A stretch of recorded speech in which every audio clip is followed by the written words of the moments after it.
the sacrament. Actually, George, just heads up, I just went live here. Welcome to a Cirucci team brief here on December 8th, or December, getting my months mixed up, January 8th, 2020. It's going to probably just be me and George today. I sent an invite out to Johnny. We'll see if he joins in here in the next little while. And yeah, actually, we'll just continue with what we were discussing, George. It's a very interesting topic. And we're just going into how many American and Canadian cities, well, the cities all over the world, towns, communities, villages, hamlets, etc. All these communities are named after Roman Catholic saints. And we were just, if you want to go into this a bit too, George, some of the viewers might not be aware of it, but in St. Augustine, Florida is a perfect example of this. Named after the famed Catholic saint, Roman Saint Augustine. And you were mentioning how there was like a hidden massacre that took place in Florida, around St. Augustine, Jacksonville, Florida, in 1560. That's been, kind of whitewashed from history. Well, yes, it took place. You're talking 1860. I guess there were some French Protestants called Huguenots that established a colony there in 1562, and they were wiped out a few years later, 1565. This is 7 years before the St. Bartholomew's Day massacre. So there were, these French colonists came to the New World, hoping, believing they were safe. They crossed the Atlantic Ocean, but it never ends. So this, in the eyes of the Inquisitors, George, just Pope Alexander VI papal bull in 1493 Inter Carrera actually claimed all of North America as papal territory. I mean, in 1560, the spirit of the Counter-Reformation it's still very strong today, but the battle, with the Reformation was more, it was more intense back then and in the open. Like nowadays the Protestant opposition has been, to the most part, culled and tamed. But so the papacy back in the 1560s, viewed like they were trying to stamp out Protestantism wherever they could.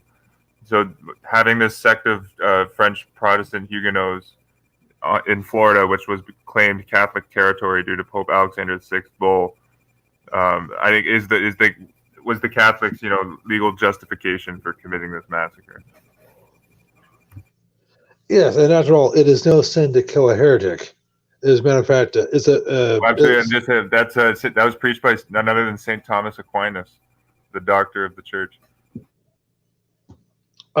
So and of course, since then, in the last 400 or 500 years, they've been way more subtle. They prefer to use proxies. One of the main proxies they've used for the last century or so, last 100 years, is Sunni Islam, particularly in places like Africa and the Middle East. Now, they're generally speaking, Boko Haram, which is in Western Africa, is funded by the CIA or the various subordinates, the British MI6 or whoever happens to be available.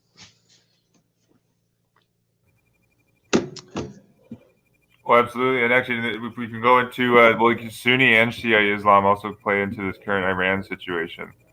But all people got to do is look how close the Vatican is to both the Saudi Arabian and Iran governments. They're very, very close. Just recently, the Vatican got into full official legal diplomatic relations with Saudi Arabia in 2008. They've had, quote, unofficial relations since the inception of the country. But with Iran, for instance, like Iran has had official, and Iran is the Shiite brand of Islam. The current structure of the Iranian, quote, republic has the Ayatollah Khamenei as this, quote, supreme leader, just as the Pope is the supreme pontiff. And he's essentially like the Pope of Iran. There's supposedly a democracy, but the supreme leader has, absolute say on everything. And if you look how, Iran and the Vatican operate, it's a, very similar, a very similar theocratic principle. Same with Saudi Arabia. It's the theocracy is the underlying relationship that between the two, and then often like the American intelligence agencies are like the kind of like the bread and butter which kind of interconnects the whole web together to create the various proxies, such as ISIS, for instance. Like ISIS had, there's literally the Jesuit father of ISIS, Father Paulo Daglio, the Syrian. Literally, he's known as the father of ISIS, the Jesuit. And I see Johnny's actually in here. I'll get him in. But just to point on Iran, if people aren't aware, actually has more diplomats stationed to the Vatican than any other country in the world besides the Dominican Republic. So the Iran and the Vatican, are incredibly close. So ultimately, this is a proxy war being waged by the Vatican on both sides. And I can see maybe Jesuit Pope Francis will come in as like the savior, and he'll come in and mediate between both sides. But welcome to the stream, Johnny. Yeah. Hello, Johnny. Hey, George. You said the same thing about some information that we shared back and forth in email this morning, whether it's what Eric found in regards to the Jesuit, Vatican, American influence, or not influence, control of the Philippines at the turn of the century. And my response in email was, it's the same thing. You have these oppressive colonial powers that come in and take over, conquer nations, whether it's Spain, Roman Catholic Spain, conquering and dominating the Philippines and then turning it over to secretly Roman Catholic controlled America. The exact same thing happened, as I said in my email, in what is known as Indochina. Cambodia, Laos, Vietnam being conquered by Roman Catholic France and then being turned over to Roman Catholic Jesuit controlled America, and raping those countries, using those countries to traffic in narcotics and people. And it's the same old story. And you're taught usually by a secular professor who themselves are Jesuit trained, that, boy, it's just circumstances, man, that, France came in and, boy, France lost control of Indochina. And that may very well be true, but you had no difference. It's like an American election. You had one Roman Catholic dominated country simply giving way to another Roman Catholic dominated country. Oh, So, Johnny, can I just add something to that? yeah, sure. Okay. Yes, with France, you're talking about French Indochina, i.e., what is now Vietnam, Cambodia, and Laos. So you had openly Catholic control France,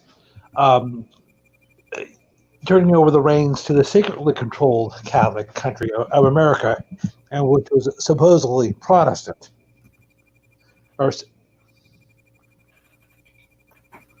And now I just wondering, Johnny, did you bring enough for everybody? Water? No, I'll have to send it to you. Oh, okay. Well, the Jesuitical state. I think Jesuit Gavin Newsom was like trying to pass a bill to like limit water consumption in California, where Californians the bill literally says you can't take a hot shower or and do laundry in the same day, which is madness. That is the ultimate. That is the ultimate goal, the ultimate agenda of the Roman Catholic left, is a total feudalistic and fascistic state. That's why Eric's been finding fascists in every single government's logo, icon, statue, architecture. It's their ultimate goal is to crush and enslave the common person. And not too long ago, I mean, they had it not too long ago in the Middle Ages. It was an overt feudalistic system, and they simply want to go back to that. Well, by the way, Johnny, can I just mention something? I was talking to Eric about this before we went live. I just got a copy of Hang Nor's The Killing Fields, the book on which the 1984 film was based, starring Sam Waterston and John Malkovich. Now, I've just started it, but in the beginning, something that Nora mentioned is, now Nora was a survivor of the killing fields. The Khmer Rouge ruled Cambodia from 1975 to 1979, which was the same era as Idi Amin in Uganda. And I'm sure that that's just a pure coincidence. But anyhow, one of the things the Khmer Rouge did, well, they did several things. Since they came to power in the year 1975, that became year zero. Therefore, nothing existed prior to then. Now, I know that may sound absurd because you have all these buildings and books and newspapers and things like that and people. So what they did is they said, you know what, you're absolutely right. So what we'll have to do is destroy all the evidence, books, buildings, and people. And I had mentioned this to you in a conversation on the phone, is they wanted to eliminate all the accoutrements of Western civilizations. People who looked Western or acted Western or sounded that. I'm not talking about cowboy boots, but people who wore wristwatches, glasses, spoke at least one foreign language, especially English or French, because after all, French was the language of the oppressors. So, in other words, they wanted to get rid of the intelligentsia, the people who could run the businesses, who could run the government. So they basically wanted to create a nation of children, basically adult children. They wanted to not only bring Cambodia back into the Middle Ages, they wanted to take it back to the Dark Ages. So literacy was a huge liability. Being able to read and write, because you could teach, among other things, if you knew how to read and write, theoretically you could teach other people how to read and write, or, and God forbid, you might be able to pick up a Bible.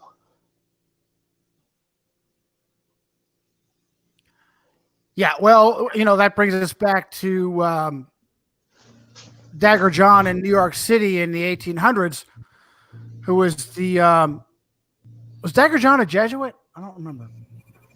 Archbishop I don't think he was. He's probably like a secret Jesuit, because he actually financed St. John's College, which would become Jesuit Fordham University. Yeah, so we'll at least call it. I think you're going with here, though. Keep going. I think. Yeah, Dagger John Hughes. He got the Bibles out of the schools. Yeah, was personally responsible for starting the trend of evicting the Bible from the classrooms. And most people don't even realize that's a great find by Eric. Eric found that. Dagger John Hughes is the Archbishop in New York who started that trend of taking the Bible out of the classroom. Most people don't know that. That's because true Christianity is a decentralized faith. Catholicism is, not to offend Catholics, but Catholicism is pseudo-Christianity that is highly centralized. It is a highly centralized religion and not a faith.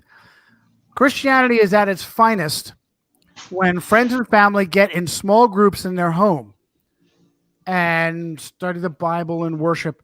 Catholicism is at its most powerful and its worst in Rome. The massive hierarchy of the Pope and his cardinals and bishops and priests, and there is no power given to the adherent. You are not allowed to look up for yourself what your faith is all about. The experts in your hierarchy will tell you which religion is, and this is the disease that feeds into the Catholic mindset, that when a pedophile predator priest rapes your child, you go to the bishop. You don't go to the cops. You don't go to social services. You don't try to take matters into your own hand and beat the priest within an inch of his life. You go to the Catholic hierarchy, which is what the vast majority of Catholic families do. Well, I think to George, yeah, I think that's well said, and I think to George's point, this also ties into what George was saying about how the Jesuits and the Catholic hierarchy wants to create like adult children. That's who they want to socially engineer in society, the automaton. And if you study the Jesuit Paraguayan reductions, like the Paraguayan Indians, it's a sad story. The Jesuits got them hooked on drugs in a lot of cases. Worked them 16 to 18 hours a day. But the Jesuits, kind of perfected they kind of turned it into like a science, like an alchemical science, if you will, of molding the mass consciousness into automatons.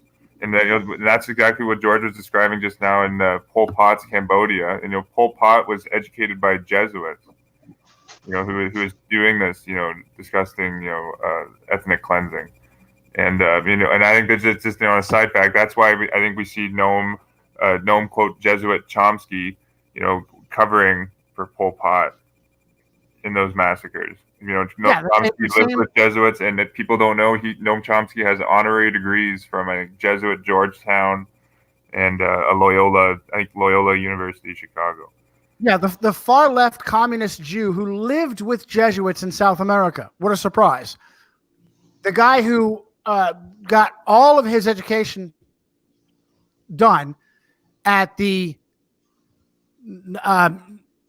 non-religious University of Pennsylvania that our friend Veritas Aquitas has explained to us is secretly Jesuit controlled, which is why the alumni reads like it's Harvard.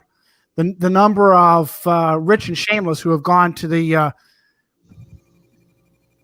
nobody University of Pennsylvania. Who the heck's heard of the University of Pennsylvania? Well, that's interesting. The University of Pennsylvania had the first Catholic Newman Center in America, and it was the University of Pennsylvania that were the scholars that put the popes and all of the Roman emperors in the Congress building. Like Justinian, I know you mentioned you've had this is in your works and you've written articles on this. Like Justinian was the emperor who made the Pope the bishops of bishops, and he's now in the Congress building. And his Justinian legal code is like the underlying principles of all of the quote law of the Western world. You had those two pedophile frauds, doctors at the University of Pennsylvania that attacked. That promote this idea of false memory syndrome, so that the kids that take years to recover from the trauma of being raped as children, they later try to give testimony as adults, and you have two pedophiles who abuse their own daughter from the University of Pennsylvania claiming there's no such thing as these latent memories. It's false memory syndrome. I'll come up with their names in a second. George, you trying to jump in? Well, Johnny, I'm always trying to jump in. Yes, Eric made my point. University of Pennsylvania was, as I said, the first U.S. school to establish a Newman Center. And just for clarification, the Newman Centers are named after the 19th century apostate Anglican prelate John Henry Cardinal Newman, who is now a, quote, saint, in quote, in the Catholic Church. The first Newman Center ever was established in 1888 at Oxford, the birthplace of the Oxford movement, which had taken place in the 1833 to 1845. Okay. I would say the Jesuits have a college over there now. It's secular Oxford. And I believe Oxford was actually created by a papal bull back in the 15th century. Well, most of your prominent European universities were created by papal bulls. Oxford, Cambridge, University of Vienna, University of Munich. And by the way, that reminds me, how many prominent European Jews went to Catholic/Jesuitical schools? Something we talked about a couple weeks ago, Theodor Herzl, who is considered to be the father of Zionism, went to the University of Vienna. Eric and I talked about this a couple weeks ago. Not only did he, University of Vienna was established back in the 14th century as just a generic Catholic school. Then, during the time of the Reformation, the Jesuits took it over. Officially, in the 19th century, it became secularized. So they give Rome plausible deniability. So to be secularized means and University of Vienna was thoroughly Jesuit controlled. I mean, it was like a hub of Roman Catholic doctrine. It was similar with the Sorbonne as a Catholic education. As a matter of fact,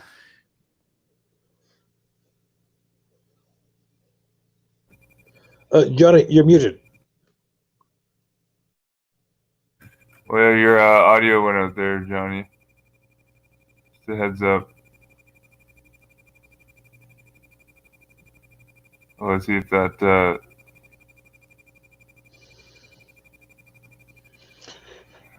Yeah, he'll get back in here. No, it's a good point though. And just another classic historical. I don't know if the University of Freiburg was created by a papal bull, but that's not, now it's not a Jesuit university. But historically, throughout this 15th, 16th, 17th, 19th centuries, University of Freiburg was a Jesuit stronghold. Mm-hmm. They actually, and I know they still have the University of Freiburg had a Jesuit seminary up until the 1930s, and that's where the Nazi philosopher Martin Heidegger was educated. And Martin Heidegger's philosophy of Dasein is all about creating like a Jesuit automaton, like a dumbed down adult child, like lost in the legal fiction. Welcome back, Johnny.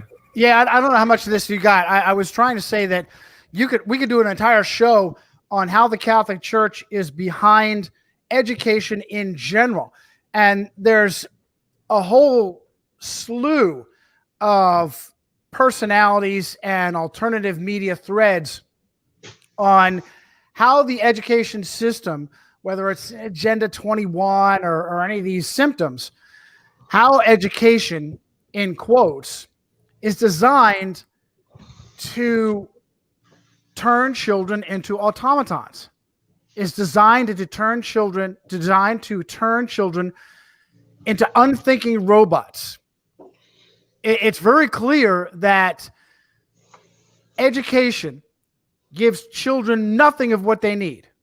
Nothing of what they need. It does not encourage them to think critically. It does not encourage them to question authority.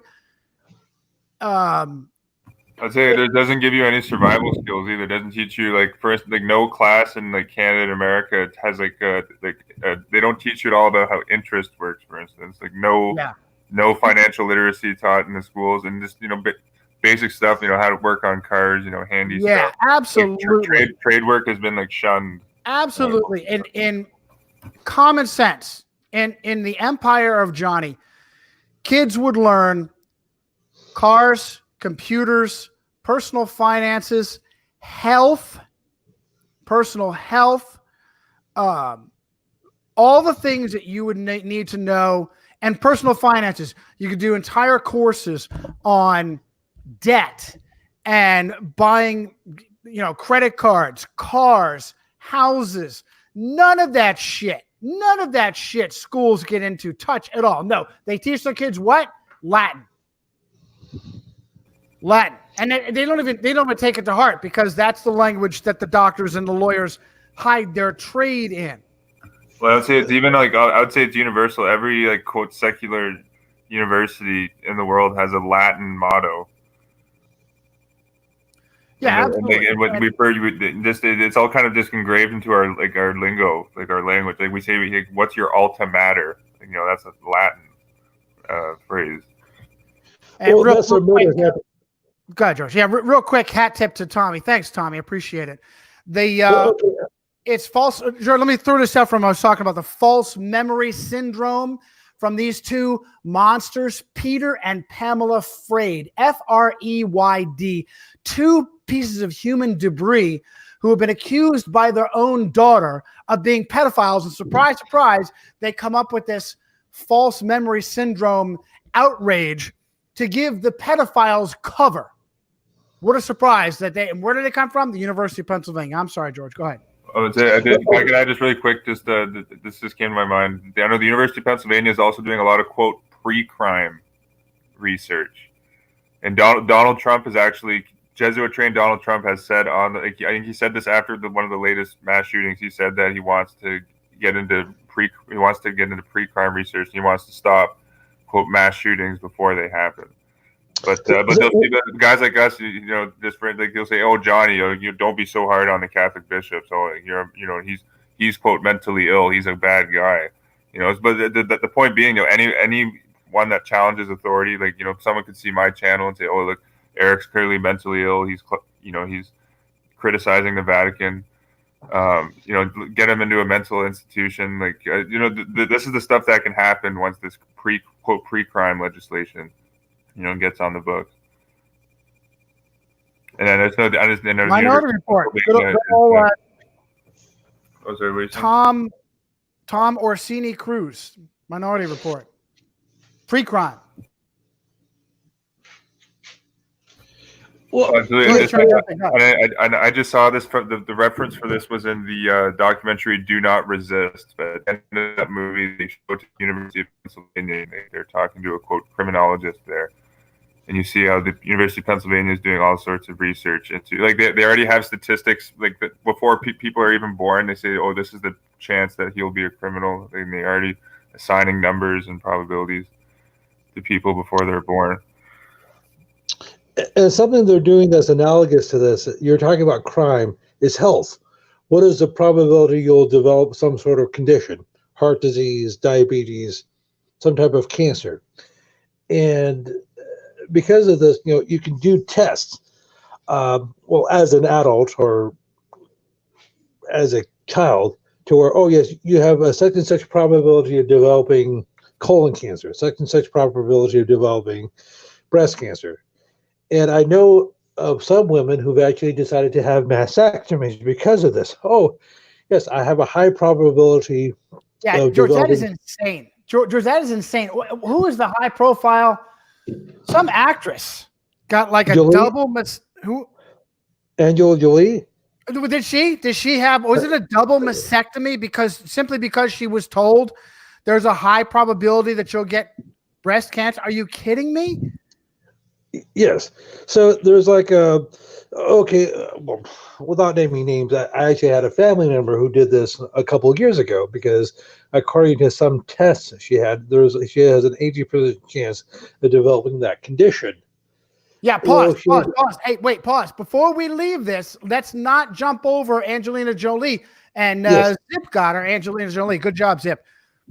Who is Angelina Jolie? She's the daughter. Go ahead. The daughter of Roman Catholic John Voight, who's portrayed Carol Wojtyla, a.k.a. John Paul II.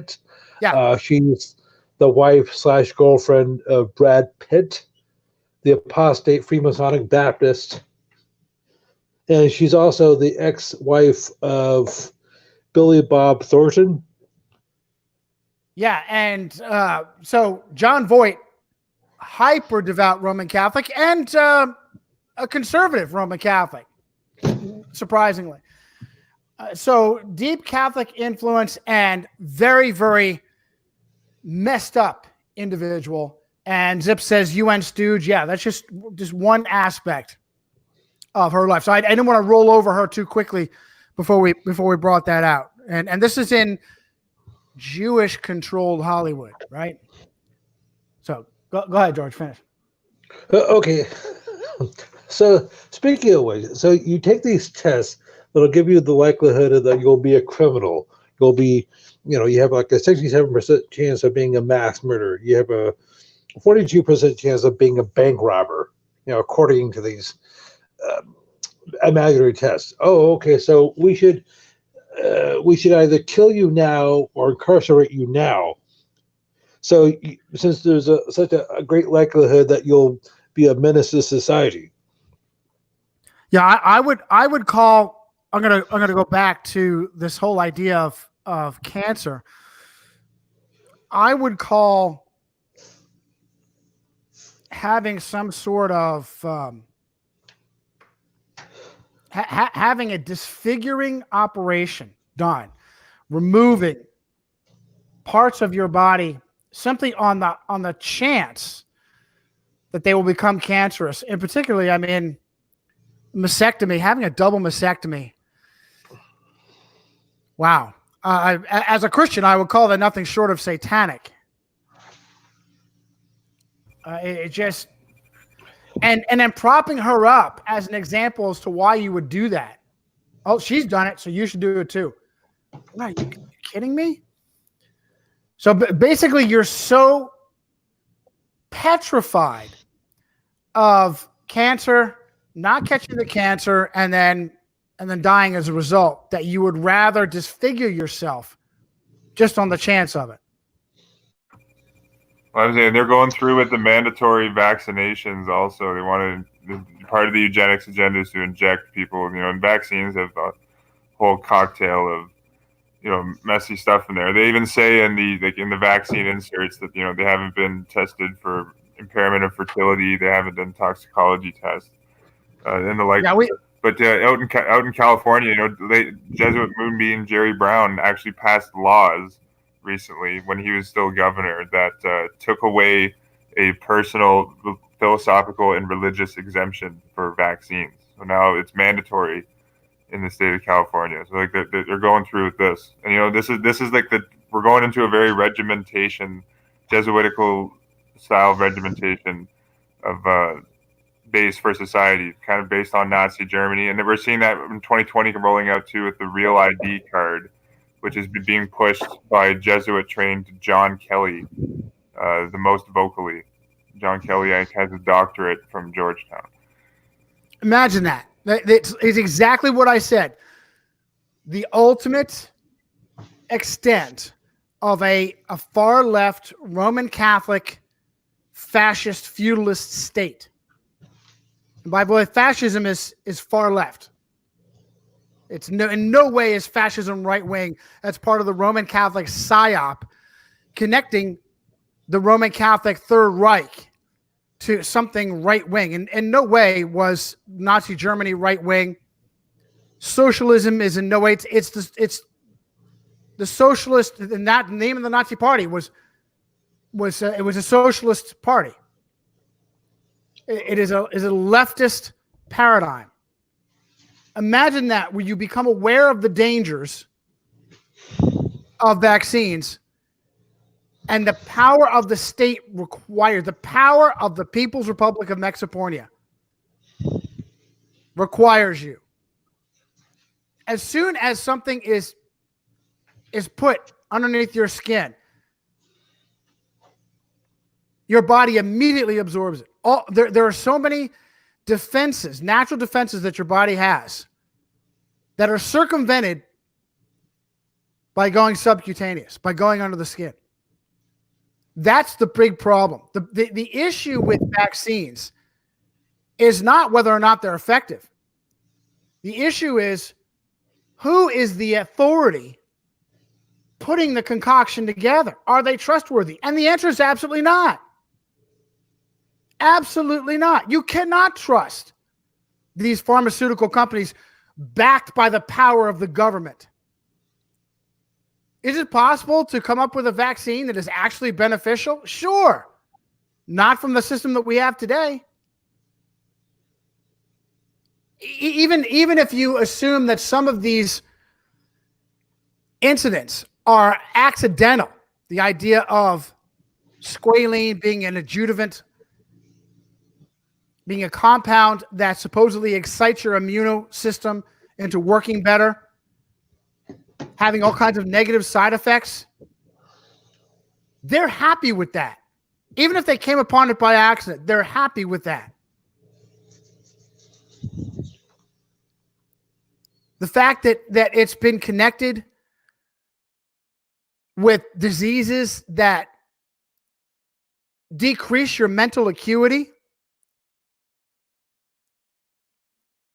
There's a whole host of diseases connected with that are considered causal to vaccination, especially when you load up children with vaccines they don't need. It's all an industry, and the industry is designed to keep you dumbed down, sick. It always sickens me to see, especially I love to see it on the NFL. They put all those clowns in pink this and pink that. What does that do? How does that help fight cancer? It doesn't. That's not what they want. They only want the appearance of fighting cancer. They absolutely do not. But look, chemotherapy causes cancer. That's all you need to know. You go to the doctor, you get chemotherapy for your cancer, and it causes a different kind of cancer. Are you kidding me? Oh, yeah, you know, there was Jesuit-educated Gordon Zubrod, who is known as like the father of chemotherapy. He went to Georgetown Prep, Jesuit University of St. Louis, and then I think taught at Georgetown. Bingo. And I would say this is for Jesuit eugenics. A lot of people don't know Hitler's personal eugenicist was a Jesuit priest, Hermann Muckermann, S.J., who was also like the president of the Kaiser Wilhelm Institute, which was like a eugenicist think tank. Bingo. But this year though, like they're really coming to cull the herd in 2020, especially with the real ID card. I'm pretty sure that I have to confirm this, but I think there may even be a vaccine requirement to get a real ID card. And even now, the real ID card, I think it's like a yellow star that you get on your license plate. Which is just really interesting because like the papacy way back in 1555 they signed a papal bull Cunis Nunis Absurdum, and they made all the Jews in Europe put on like yellow badges to kind of signify that like they are like a second class serf. Excuse me. Interesting symbolism also on the real ID card. What were you saying, George? Okay, Donnie was talking a moment ago about the athletes will wear pink ribbons or something like that to bring awareness to breast cancer or any some type of cancer. Well, that reminds me of something that happened, was it 5-6 years ago, with the so-called ice bucket challenge or the cold water challenge, where people would dump buckets of ice on themselves or some very across the U.S. and other places. And the impetus of that was Pete Freitas, who had some type of cancer. Freitas was a devout Roman Catholic, and he just died last year. And he was a baseball player at Boston College. So that trend got started, 5-6 years ago, or 7? Yeah, 2014. And so, what exactly did this do? People just simply got wet and maybe a little bit cold, and it did absolutely nothing. Fantastic find, George. Fantastic find. So this ludicrous, stupid trend of having no substance connected whatsoever has a Roman Catholic basis. What a surprise. So forgive me for being facetious, but I mentioned this a couple of years ago. Wherever there's smoke, there's always a Jesuit with a book of matches. It's just like this is something that Eric brought up a couple years ago with this calling Peppernick or whatever his name is, the ex-quarterback. His lawyer was a Greg something other. Oh, I think Mark Garagos went to Loyola Marymount, Jesuit. Yes, in Los Angeles. So Peppernick. I know we've covered this before. Peppernick or whatever his name is. Kaepernick, not Pepperdick. Colin Kaepernick, not Pepperdick. Come on. Oh, yeah. Sorry. I hope that was not a Freudian slip. Okay, yeah, real quick, I have to say that guy is a mess. And it really is disgusting and despicable, the fact that he was adopted by a white family. Mm-hmm. So he's doing everything he can to counter his own upbringing and betray the compassion of his family. He's like 1/4 black or something like that. Are you for real? I am shocked, Eric. I am shocked. As much as the MFL revels in divisiveness, especially racial divisiveness, how this guy is not headlining in a team, how it appears that he's being avoided. Are you kidding me? He should be wanted by 10 different teams. I'm shocked. I'm sure he's going to end up somewhere prominent. Yeah, but he can play. He can play ball. Like, I wonder if I think with his lawyer being Mark Garagos, the Jesuit trained at Loyola Marymount lawyer, knowing how divisive he is, I think the Jesuits could keep him sidelined to keep the division ongoing. And with the NFL, it does give the perfect illusion for this to keep for this to keep going on, because all 32 owners are white, for instance. So there's plenty of ammo if Kaepernick does stay on the sideline for the the racial division to continue. Yeah, you can still approach it from that angle, and I'm sure that the race baiters do and say, oh, it's actually racism that is keeping Kaepernick out of the MFL. It's just not as prominent as having that clown and his ludicrous afro in every weekend. You're just not going to see it as often. So anyway. No, and I would just say here too, like, if you look into there's plenty of high prominent blacks in this, in the U.S. government, for instance, that have been educated by Jesuits. And then there's many black Jesuit priests all over the world. Yeah, I think that I've seen this, especially in the quote alternative media. There's this illusion that there's no black people in the in the New World Order power structure, if you will. But that's just ridiculous. There's numerous black cardinals, black men of power and corrupt businessmen, for instance. It's not a racial issue. It completely transcends race. That's just the point. If anything, blacks have been highly targeted by the Catholic Church. For the black community, evangelical Christianity has been a special home that Rome has despised. It was Christianity that helped black slaves cope with their plight hundreds of years ago. So Rome covets black Catholics for use. George, I was talking to my wife about this just the other day. You've got no better example than a Jewish created show in Sanford and Son that starred two actors raised Roman Catholic, Red Fox and DeMond Wilson.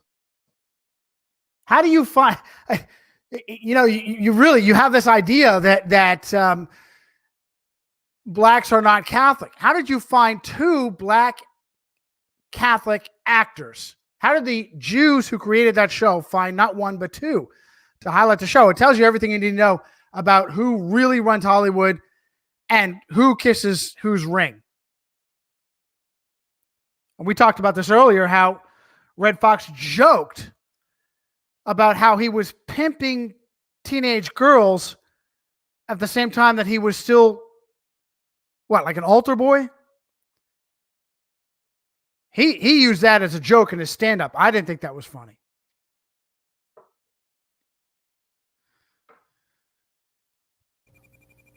Got you guys, George? You still there? Oh, yeah, I got you. No, it's a good point. Again, and I'll just to maybe wrap it up with this. We can go into something else here. The point I was trying to make here is that with the whole, especially with the Kaepernick division and with the racist, Jesuitical, because people don't realize the Black Panthers in San Francisco, for instance, and throughout the 60s and 70s were headquartered at a Catholic church called the Sacred Heart Cathedral in San Francisco, and they had the Jesuit Eugene Boyle, S.J., was the personally agitating in that case. I'm the last person you could call police apologist, but with the Jesuits, they love to inflame people with irrationality and emotion. So like they were painting, depicting white police officers to these young Black Panthers at the Catholic Church in San Francisco as pigs. But what a lot of the Kaepernick rhetoric is that, for instance, is that the Black people cannot ascend into like high levels in the government, for instance. And just if you look at Maurice B. Foley, the current Chief Justice of the U.S. Tax Court, he is Black. He went to Jesuit Georgetown, for instance.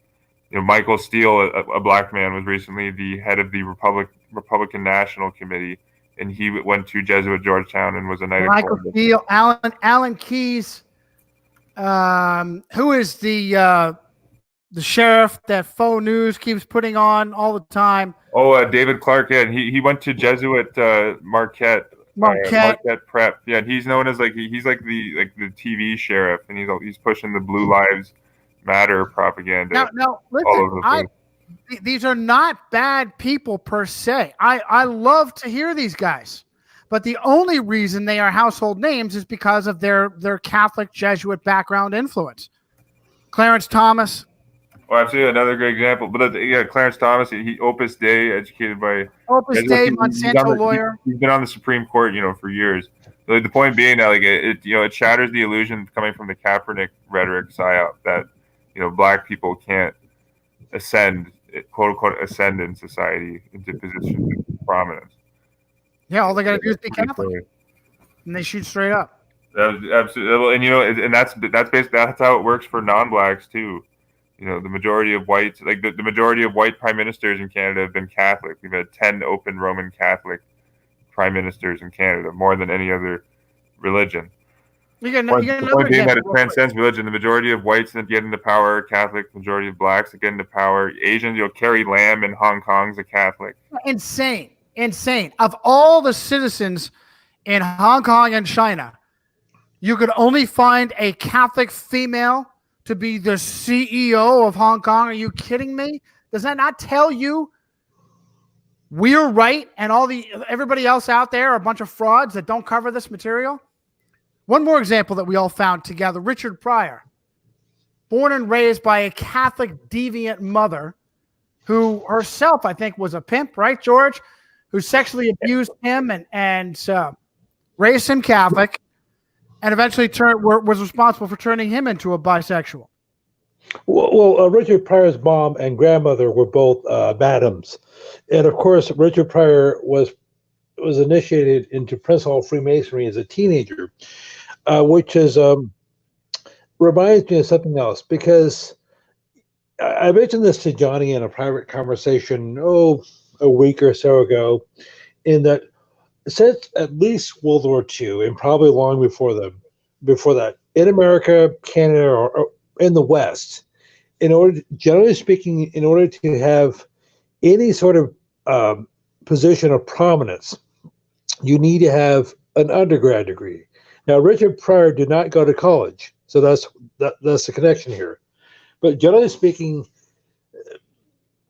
to be a congressman, a governor, prime minister, whatever the situation may be, you need to have at least a 4-year degree, a bachelor's degree. There have been a few exceptions here and there. Now, one of the reasons for this, and Johnny may disagree with me, is, well, there are several reasons for this. One, not to prove how smart you are, but two, is you need to be initiated into some sort of Greek society, a sorority or a fraternity, which is oftentimes a gateway to Freemasonry or some equivalents, Skull and Bones at Yale, Scroll and Key or whatever, St. Elmo's Club. And as part of, you need to have. Well, I'm just saying that one of those would be the Society of the Innocents. What was that? The University of Nebraska that had the trident in its logo. Yes. Now, theoretically, you could do most of these jobs. You could be a governor, a prime minister, a U.S. senator, whatever, with just a high school diploma or even less.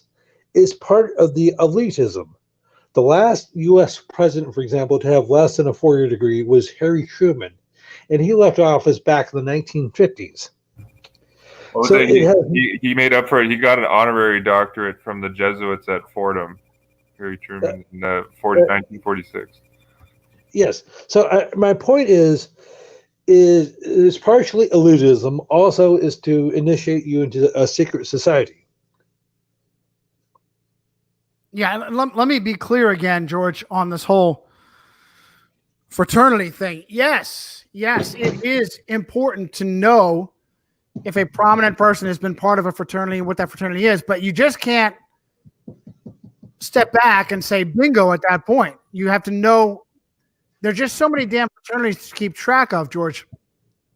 As I told you on the phone, yes, connect a prominent individual to the fraternity, but then dig into the fraternity and find out if there's anything special about the fraternity. For instance, Roman Catholic Congressman Steve Scalise, who was part of that ludicrous baseball false flag, was part of a fraternity that required you to be a Freemason in order to join. Well, that was a great find by Doc. So he's Catholic and a Freemason. In fact, I list him as such. What a surprise that he was involved in that. And real quick, I want to throw out the Society of the Innocents. I came across that name, not the society, but the Church of the Innocents, anything of the Innocents. Centuries ago, the Marshal of France, Giles de Reyes, pronounce it any way you want to, monstrous, mass-murdering pedophile, also devout Roman Catholic, who paid for his own chapel and called it the Chapel of the Innocents. And probably wasn't doing it out of humor or irony. Doing it out of what I call the Opus Dei effect is when you are a Roman Catholic, you can 6 days a week commit heinous, despicable, unbelievable crimes and then just penance them away, pray them away, pay them away, indulgence them away on the seventh day.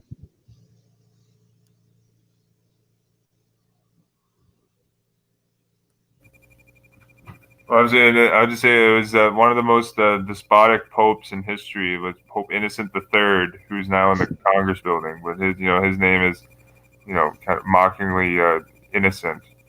There's nothing innocent about him.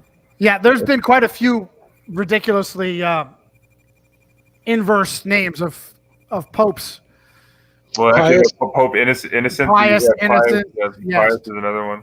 And I would just say too, I saw this in the comments above. Let me just shout out the commenter who brought up Phil P. Brought up the important fact. This just shows again. Just shows that there's a lot of gaslighting that worldwide that that somehow that all black people are absolved from political corruption and being involved in tyranny and being involved in the New World Order, and how that the Illuminati, the quote Illuminati, discriminates against blacks. It's just shit silly. But recently, the president of Zimbabwe, Robert Mugabe, more appropriately named the dictator of Zimbabwe, or you could say almost like the emperor down there, completely looted the country. He oversaw like the most intense hyperinflation in history. Robert Mugabe was a literal lay Jesuit. Literally spent 15 years with the Jesuits, growing up. Publicly commented how much he admired the Jesuits. For instance, so Mugabe shatters that illusion, and Haile Selassie has I don't know if you've seen this, but some sects view Haile Selassie as a god. He's actually the god of the Rastafarian people. The Ethiopian Emperor Haile Selassie, who was an order of he was made the order of Pope Pius IX, for instance. He had a couple of papal titles. Haile Selassie was also a papal order of the Golden Spur. So he was nothing else. He was nothing more than just a Vatican political puppet. But he's been turned into a god among certain sects. But I even saw that when I went to Jamaica firsthand. The god they worship is called Haile Selassie. Just like the Emperor of Ethiopia. And I don't know. I just see this. I just seen it a lot. There's the Hebrew like rights, like the Black Power movements have been completely co-opted by the Roman Catholic Church. And there's tons of them. There's just as I say, the police state doesn't discriminate. It's an issue that transcends race completely. So I think it's important to put those lies and propaganda to rest. Yeah, connected both to the Catholic Church and to Rome. Okay, could I just mention something, Johnny? On New Year's Day, David Stern, who was the erstwhile commissioner of the National Basketball Association, died at the age of 77. He was the head of the NBA from 1984 to 2014. And yes, as you can glean, he was Jewish. However, a couple of salient points about Stern is when he went to Columbia, he was a member of SAM, Sigma Alpha Mu.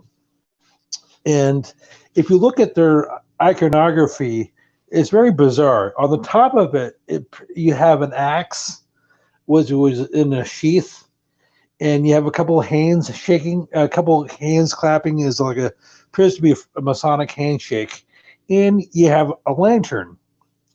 So what is, when I see lantern, I always think of, the joke that you rub it and a genie appears and it'll grant you 3 wishes. So he was almost certainly part of Hiram Abiff, or I'm sorry, Abiff B'nai, or whatever the Jewish form of Freemasonry. And this is something concrete. This actually said this on Stern's webpage. He was a member of the Council of Foreign Relations. In addition to getting his undergrad degree from Columbia, he went to Rutgers for law school, I believe, or the other way around. So, a couple of questions. Why do you need all that education just to be in charge of basketball? Couldn't somebody with, say, a high school diploma do the same job just as well? Also, this is another point. Why do they call the head of a sports league a commissioner? The first thing that comes to mind is a cop, a chief of police. So does he have the power to arrest you or to execute you or something? And I'm being a little bit facetious, but you have the commissioner of baseball, the commissioner of the NFL, the commissioner of basketball. Well, do they have a commissioner for hockey, Eric? They do. Yeah, the name is Gary Bettman. Okay. But the commissioner does have in terms of within the jurisdiction of the league, he has the power to, suspend any player, coach, indefinitely. Okay. To do so. So he essentially yields tyrannical power within the structure of the league. Yeah. So why do they have such an authoritarian title? Which is my question. Also, this is a different point altogether. How many people, we talked about the undergrad degree. A close second is you have a huge number of people on top of that who have law degrees, which requires usually a minimum 3 more years of education beyond your bachelor's. Stern, as I said, was a lawyer. Why? So, as I said, why did he need all that schooling for that position? Also, as I said, why was he okay? He was also a member of the Council of Foreign Relations, CFR. Now, under Stern's watch, he was in charge of the NBA from 1984 to 2014. Under his watch, basketball became basically an international game. Prior to him, it was almost and exclusively an American endeavor, even though the inventor of basketball was Canadian. I forgot his name, but so under James, I believe he was a master mason as well. James Naismith. Yes, but he went to. I guess he moved to the States and he developed the sports back in the 1890s in Massachusetts.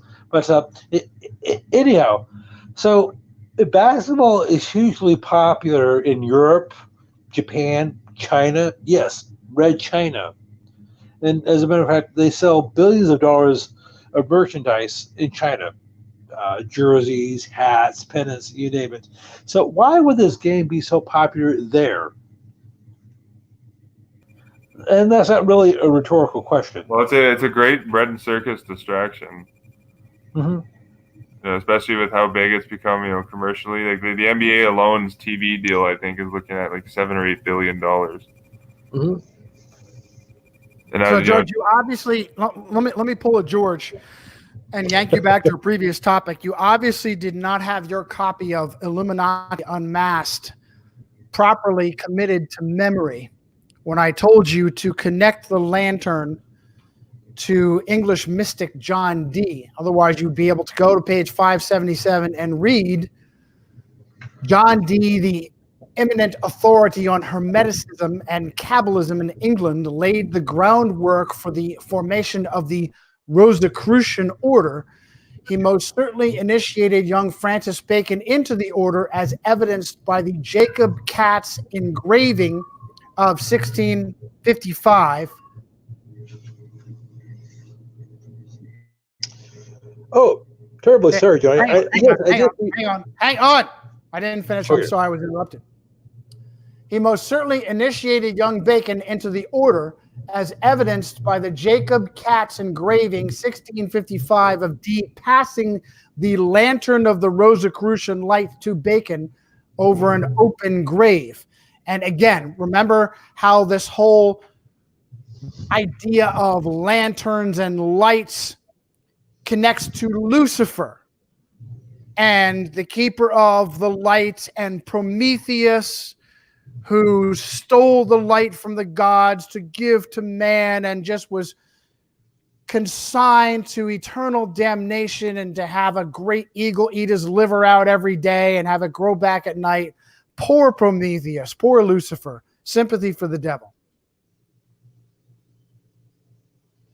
Which, by the way, was a Rolling Stones song back in the 1960s. Right. Which was their frontman, Mick Jagger, was a Roman Catholic.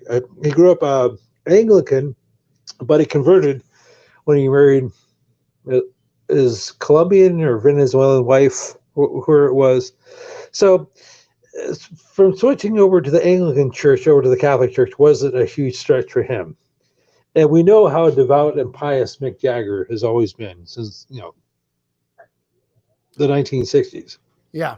Good for you. And by the way, Eric, you've got a copy of Converted Catholic Magazine, October 1946, that carefully details Haile Selassie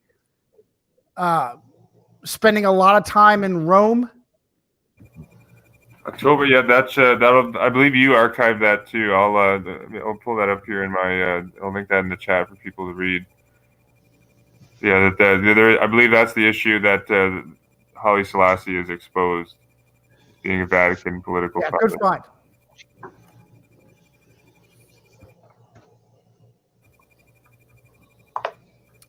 All right, so I got a bunch of stuff. Let me dig up in my folder.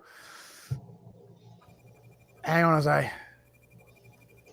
Well, I know. I mentioned to George before we went live. If I don't know if you've got some stuff on your computer there related to this, Johnny. But I wanted to go into the Iran conflict a bit, just with kind of how the Vatican is playing both sides. Well, because it also appears that like the war with Iran, has begun because.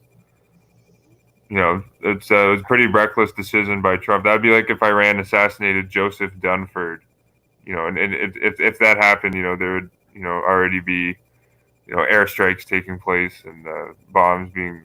Yeah, I still want to know, and I didn't find out. I don't have a lot of information on it right now. How it was that. What is this guy's name again? Soleimani? Qasem Soleimani.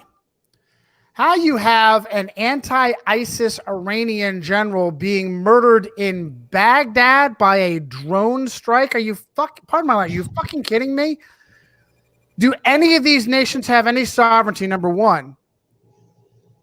Aren't there just wall-to-wall soldiers still everywhere in Iraq? You had to rely on a drone strike to murder this guy? Well, Johnny, I'm pretty sure the American embassy in Iraq, it's even commented on the Wikipedia page. It's similar. It's like 110 acres, just like the Vatican.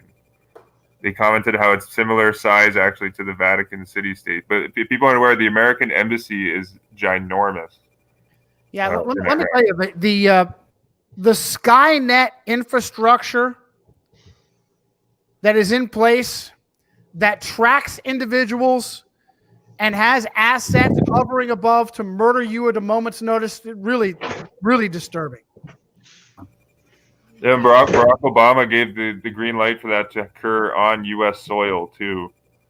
You know, I don't want to put fear. I don't want to fearmonger anyone, but it can. It It really is like a Skynet system in place, as you just said. Yeah, I've got evidence of a drone strike occurring. I think we got the details. What was that fertilizer plant that spontaneously blew up in Texas? Yes. Yeah, I've got the video of that, the phone video of that. Okay. I order your prescription. Oh, thank you. George is taking a delivery right now. I've got cell phone video of that fertilizer plant in Texas with the unmistakable sounds of a drone strike. Oh, okay, so I'll have to look into that more. But you know, they openly admit now that the drones are flying over the U.S. like hundreds of them, especially over the border area. And what they won't openly admit is how many of them are armed. And how they could be easily used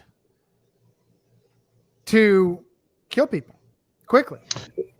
Okay, so I just had a question regarding this killing of this general Soleimani, Kazim Soleimani, however you say his name.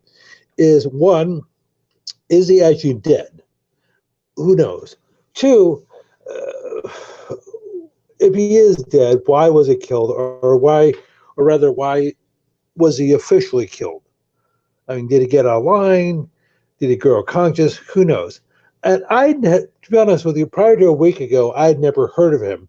However, I decided to dig into his background. He was born in 1957, so he would have turned 63 in March.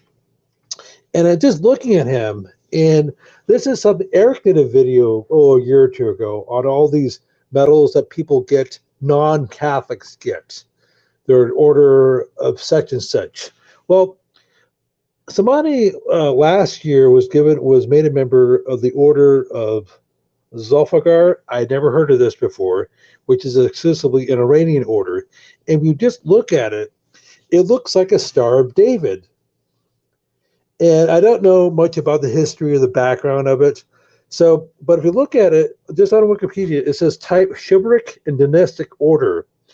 Though it has the Royal House of Pahlavi. I've never heard of that. So how many of these countries, how many of these ostensibly non-Catholic countries have these orders, have these knighthoods? And what is the significance of them?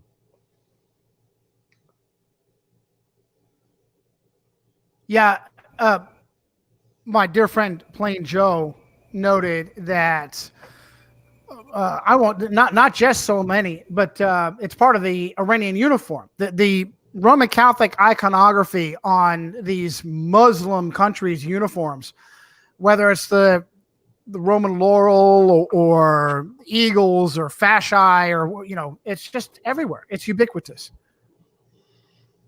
And by the way, Salvation Pictures wants to know what your YouTube channel is, George. I'm sorry, I don't have one. Yes, well, he has one. He just locked out of his own channel.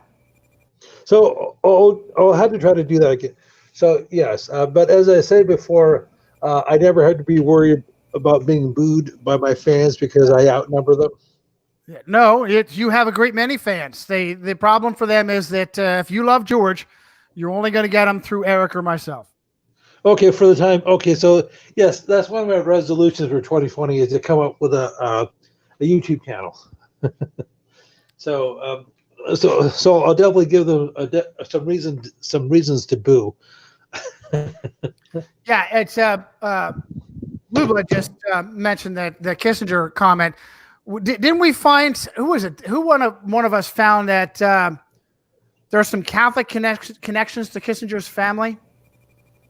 Well, according to Mae Brussel, that was it. Okay, I realize, for what it's worth, I had some qualms with her, but I won't address those right now. Henry Kissinger was not actually Jewish.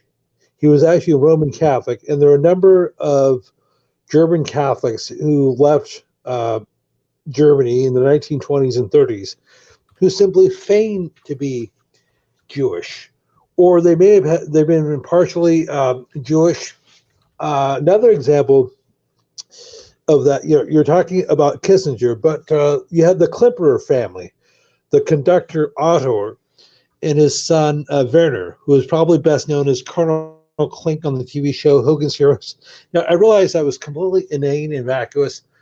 Colonel Klink, Werner Klemperer, he was Jewish on his dad's side, but Catholic on his mom's side.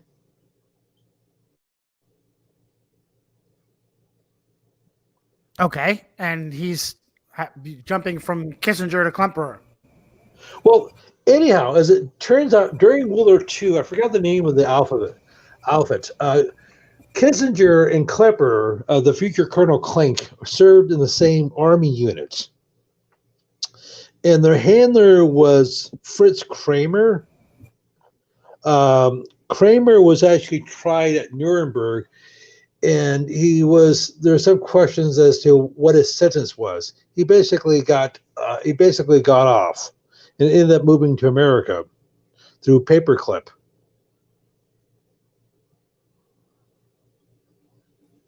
Yeah, good work.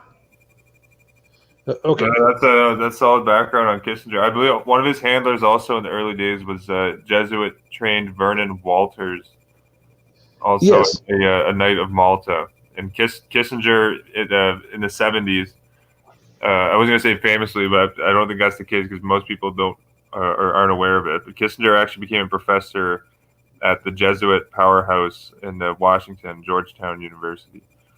Well, wasn't he an adjunct instructor? Yes, adjunct. He was there from. His stint started in 1977, shortly after. A few years after the coup in Chile. It's kind of like a promotion for him. And of course, Kissinger was actually at the Al Smith Dinner in 2016. I'm not sure how many times he's been there, because if you look at the video of the Al Smith Dinner in 2016, you can see him. As a matter of fact, Al Smith IV acknowledges him, and Al Smith IV makes a joke. He's talking about Michael Bloomberg, Chuck Schumer, and Henry Kissinger, and Al Smith IV said something along the lines as, "It's hard, I was glad to see all these prominent Catholics and everybody, busted up in laughter, because everybody knows they're not Catholics; they're Jews." Yeah, I think he named Kissinger and Howard Rubinstein. He's like, we like to thank the good Catholics on stage, like Henry Kissinger, and then everyone's like, ha ha ha ha ha ha. They kind of did put that out there in plain sight. Yeah, that reminds me of Israeli Prime Minister Shimon Peres, who was Catholic educated and born in Poland, and yet he was selected to become the Prime Minister of Israel. Actually, I just thought of, after Perez, the current dictator of Cameroon kind of had the same trajectory. He was educated by Jesuits in France, and then became the Emperor of Cameroon, managing it for the Jesuits. I'm sure we could do a whole show on that. I know we've done lots of detailed research in the past. That's the blueprint. The Jesuits get someone as an outsider who doesn't have any loyalty or sympathy or connection to the land that they're about to become in charge. Yeah, that's where the current chief executive in France, Jupiter Macron, had an affair in high school with one of his teachers and went on to marry her. Little perversion and deviancy. What kind of high school was it? A Jesuit high school. Well, I mentioned this before. That sounded somewhat like Newt Gingrich. His first wife was, I believe, his ex-teacher. He was a teenager, and I guess he was an adult when he married her. She was like 25 or something, and he married her right after high school. But then after a few years, he traded her up for a younger, prettier model, and she got sick or something. Yeah, more than once. And I think it was his second wife that was suffering from cancer when that piece of shit divorced her. Yes. And now he's found the true faith. He's now a good Roman Catholic. Yes, he is a good Roman Catholic, and his wife sings in the choir in Rome and is the United States ambassadoress to the Vatican, selected by evangelical Protestants, pedophile Donald John Trump.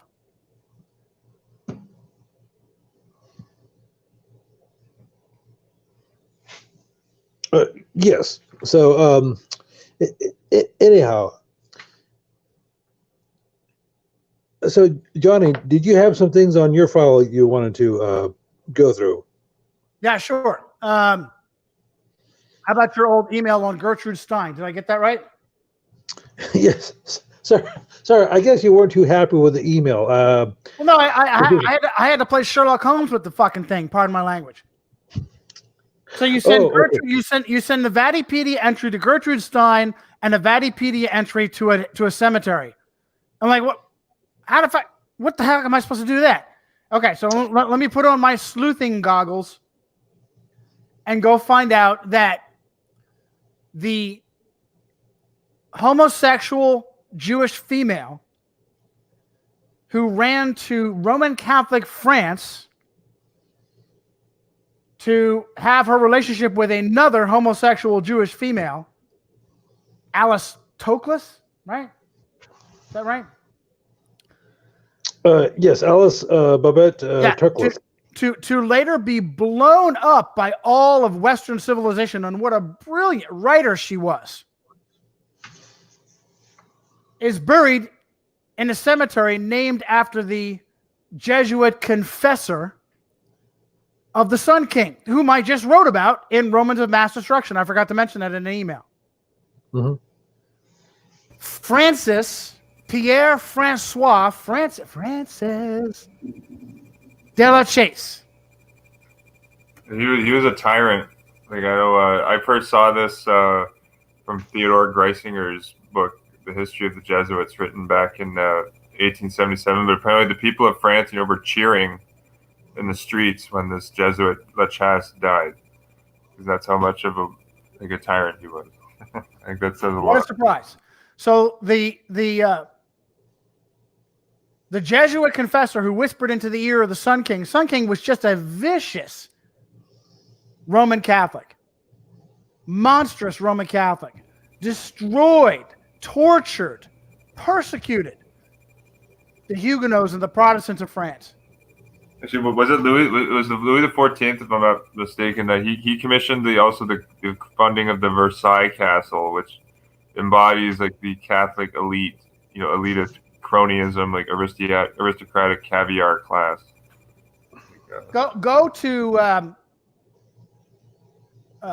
Vatican. Go to the Vatican search engine, Google.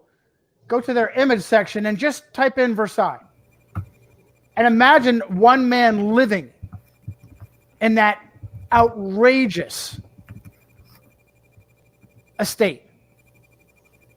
Criminal. That kind of largesse. Despicable. Only a Catholic sovereign could live like that. Only a Catholic sovereign could spend the people's money like that.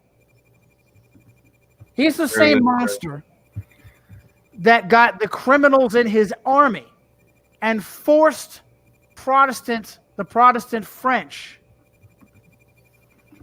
to house the monsters so that the monsters would rape and abuse their wives and children.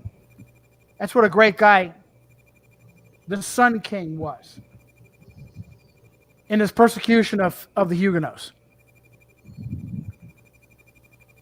Yeah, it was also Louis XIV. Probably it was probably his Jesuit confessor La Chasse, who and his other Jesuit confessors and advisors who. Yes. This, but Louis XIV retracted the Edict of Nantes, or revoked it, And that was the treaty that said that us Catholics won't prosecute you Protestants. That was from that was from Charles of Navarre, who gave the Protestants some breathing room, and that was immediately revoked. Hey, look, Catherine de' Medici had a Jesuit confessor that helped her and encouraged her to commit the massacre, the St. Bartholomew's Day massacre. It's the same pattern that comes up over and over and over again with Jesuits. Pius XII had his Jesuit Augustin Bey in his ear during the entire duration of the Second World War.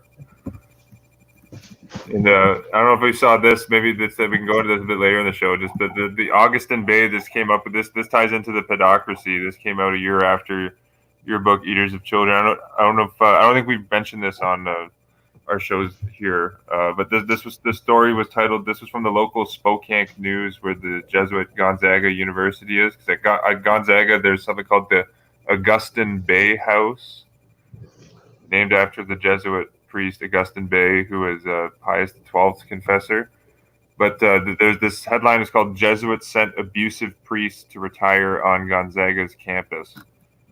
And this was a big scandal here. It came out from the local secular paper, centered around this Jesuit Reverend James Poole. Maybe with time, maybe go into that a little bit, but. It's the same pattern that happens over and over and over again. It's the Jesuits who are in the confession, the Jesuits who are in the ears and and are the confessors to all the kings of the world.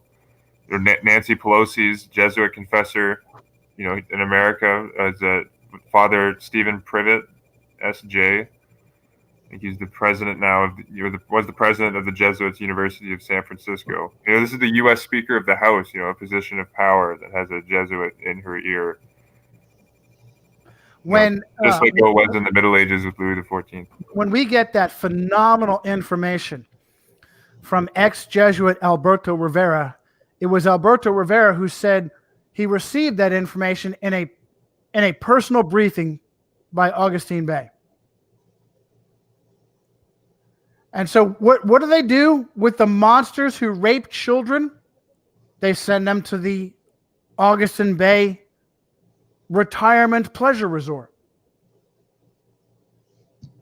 rather than persecute and execute monsters for who and what they are. I'm saying that I think that's probably what would happen in Louis XIV's France if sex scandals came up with a select group of Jesuits in France at the time. It would just be exact same thing. They would just move them to some certain Jesuit college. Yeah, absolutely. They were very good at having the show of going after sexual deviants, but Louis's own brother was an open homosexual. And so the Catholic Church played both sides, as they do everywhere, both promoting and persecuting at the same time, never with any balance. Never with any balance, either one or the other, either horribly persecuting or openly promoting sexual deviancy. Well, I'll link this to this. I saw this. An individual posted this in my Jesuit World Order blog. But the story here with the lawsuit from the Associated Press came out December 30th, 2019. Headline is "Lawsuit: Famed Jesuit Abused Boy 1,000 Times Around the World." This continues with the Jesuit Donald McGuire. You mentioned him in the Eaters of Children book. He was the Jesuit pedophile in Chicago. But this is just disgusting stuff. But interesting in this story, it came out that the quote unquote Saint Mother Teresa was actually supporting this pedophile Jesuit Donald McGuire throughout the years. And just quoting from the article here, it was during this time that McGuire developed ties with Mother Teresa, becoming her spiritual advisor, while vetting nuns seek to join the religious order she founded, the Missionaries of Charity. I'll link this story here. It's disgusting stuff. This guy, the victim's last name was Goldberg. He claims he was raped over 1,000 times by this Jesuit.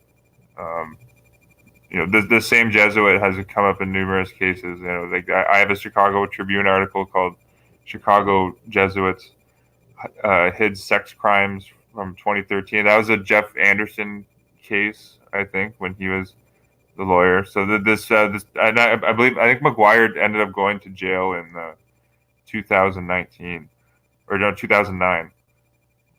2009 or 2007, one of those 2 years. Years and years after these crimes were committed. But this is a new lawsuit. But the stories like this, especially centered around the Jesuits, seem to be coming out every month. Yeah, I can't think. The agency is incredible, especially that Mother Teresa was supporting this pedophile. And I'll put the link in the description. So I did hear it's the last from the Associated Press. People can check out the relationship that Mother Teresa had to this pedophile. And the thing about discussing that is too that Mother Teresa literally has like thousands of schools named after her in North America. She is the epitome of compassion. She is the epitome of compassion. Meanwhile, she was a cold-hearted monster who enabled the predation of children, trafficked children, her orphanage trafficked in children. The abuse that takes place in Catholic orphanages is the worst monstrosity I can think of. These children are desperate for love, compassion, and understanding, and all they get is raped and abused. That's what the Catholic Church gives them. They come in need for love, compassion, and understanding. They are destroyed. They're lonely. Does it get any more descriptive than Catholic clergy who rape and abuse handicapped children in their Catholic orphanage? Blind, deaf. So you are absolutely lost. You're completely lost in the world. And you also can't see or hear. And the response by the clergy, by the piece of shit, scum of the earth Catholic clergy, is to sneak in the middle of the night and rape you. Are you fucking kidding me? It is an absolute monstrous, evil, satanic, malignant insurgency. That's Roman Catholicism, period. Johnny, could I chime in on that point? Yeah, go ahead. I came across his name the other day. Mark P. Langan or Lagon, he was born in 1965. Don't remember the context in which I was looking up his name, but I just came across him. He got his undergrad degree from Georgetown University School of Foreign Services. And according to his Wikipedia page, he's the professed go-to dude guy for every subject on human rights, quote, global, and quote, health, human trafficking, global institutions, and governance. Lagon is the Chief Policy Officer at Friends and Global Fight Against AIDS, Cancer, Malaria, and is a distinguished scholar also at the School of Georgetown School of Foreign Policy. As a matter of fact, in his picture on his Wikipedia page, he's speaking at a 2007 conference on human trafficking. He got his undergrad degree from Harvard, and he got his PhD from Georgetown. So I just want to clarify something. So, as I said, Langan is supposed to be the expert on human trafficking. But what was the first name of this Lagan, George? Mark Lagan. Oh yeah. So this proves that the Vatican is actively deploying propaganda disinformation agents to quote unquote show us what's really going on with human trafficking all over the world. They're getting in front of it to steer it. And this Lagan is proof of this that you just mentioned. And another one is Conchita Sarnov. She went to Catholic, I think it was a Sacred Heart College, a Catholic college that she went to. But Conchita Sarnov wrote the book Trafficking, in 2016 or 2017, which is supposedly the big tell-all expose on the Jeffrey Epstein pedophile ring. There's absolutely no mention whatsoever about all the numerous Catholic, high-profile Catholic elite papal knights that were connected to Epstein, or how Epstein's charities supported the Catholic charities, or how Epstein's what was Epstein, the Epstein Six Foundation, I guess that was the name of it. No mention of how Epstein's foundation is supporting Catholic charities in the Virgin Islands, for instance. Yeah, Sarnoff's a great example. Yeah, a great example. Catholic educated, but from a Jewish family, and Daddy Sarnoff was promoted to general in the United States Army because of his connection and skill in propaganda and psychological operations. I'd say Conchita is. I'd say she's picked up where Granddaddy left off. Yeah, she openly admits in her book Trafficking that she's close with Ghislaine Maxwell, who was seen with Jeffrey Epstein and Pope John Paul II. One of the photos in Epstein's house. So it shows that the Vatican is literally deploying disinformation agents to get ahead of the human trafficking, situation, to make it appear, and so that the Pope can come in as like the savior also and say, "Oh, look how much I'm doing to fight this and stop this crisis." That is exactly the play, but that is the biggest play in the playbook, is to commit crimes and then leak knowledge of the crimes with your own agents steering the leaks to minimize.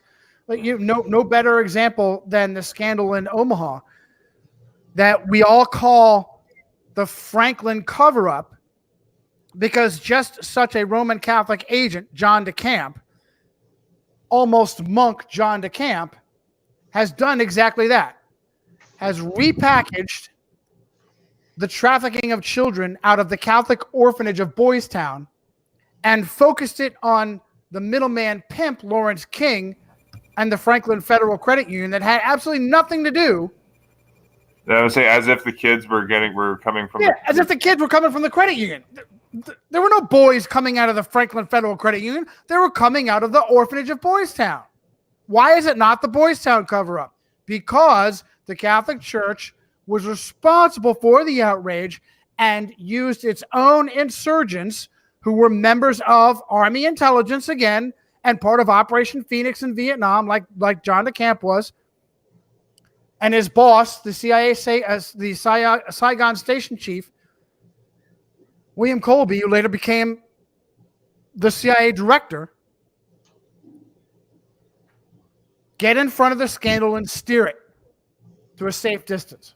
And also all the Catholic propagandists are regurgitating the old tired facts. That's the quote facts, like you can call alternative facts. That's just a few bad apples in the Catholic Church. So they're really stressing 6%. 6%, right, 6%. George? What's Bill O'Reilly? Bill O'Reilly says there are more pedophiles in the common population than there are in the Catholic Church, right? He would know, being the misogynist pig and monster that he is.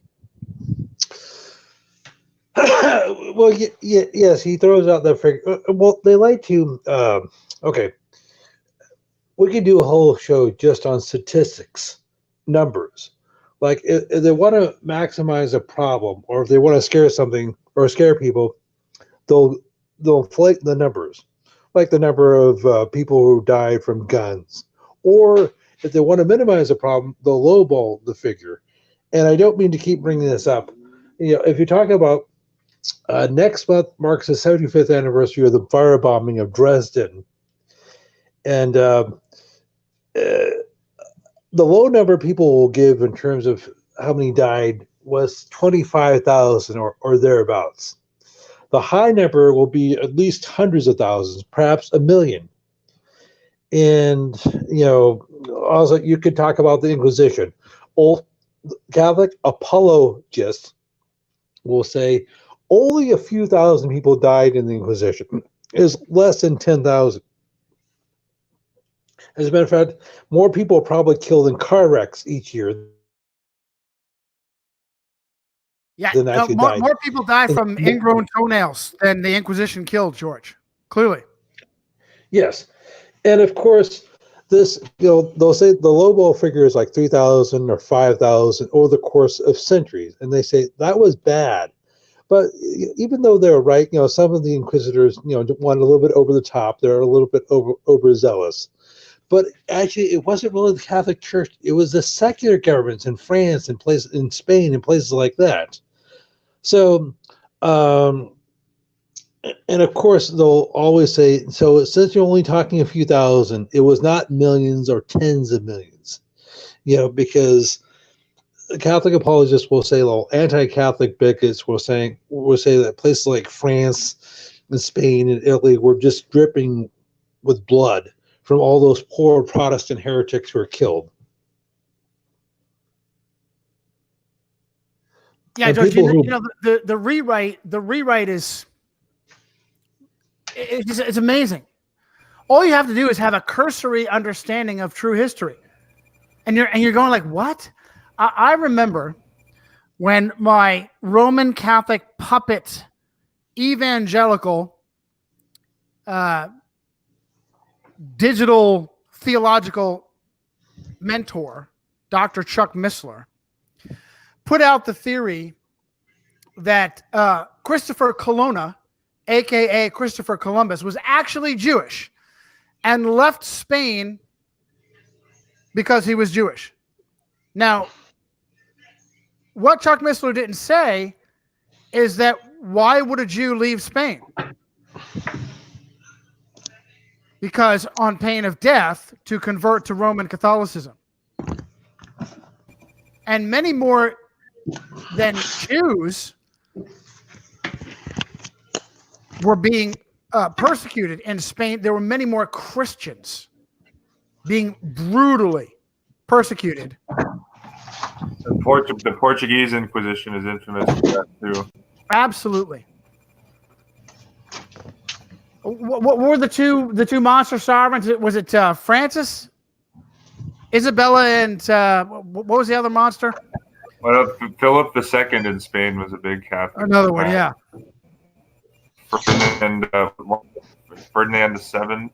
Yeah, also, Ferdinand. He restored the Inquisition to Catholic Spain back in the 1800s. Although the Inquisition, is still covertly here today. It's just under a new title, which people aren't aware. The propagation of the doctrine of the faith, is still the same body. If you it's the same Inquisition. The name changed in the early 1900s.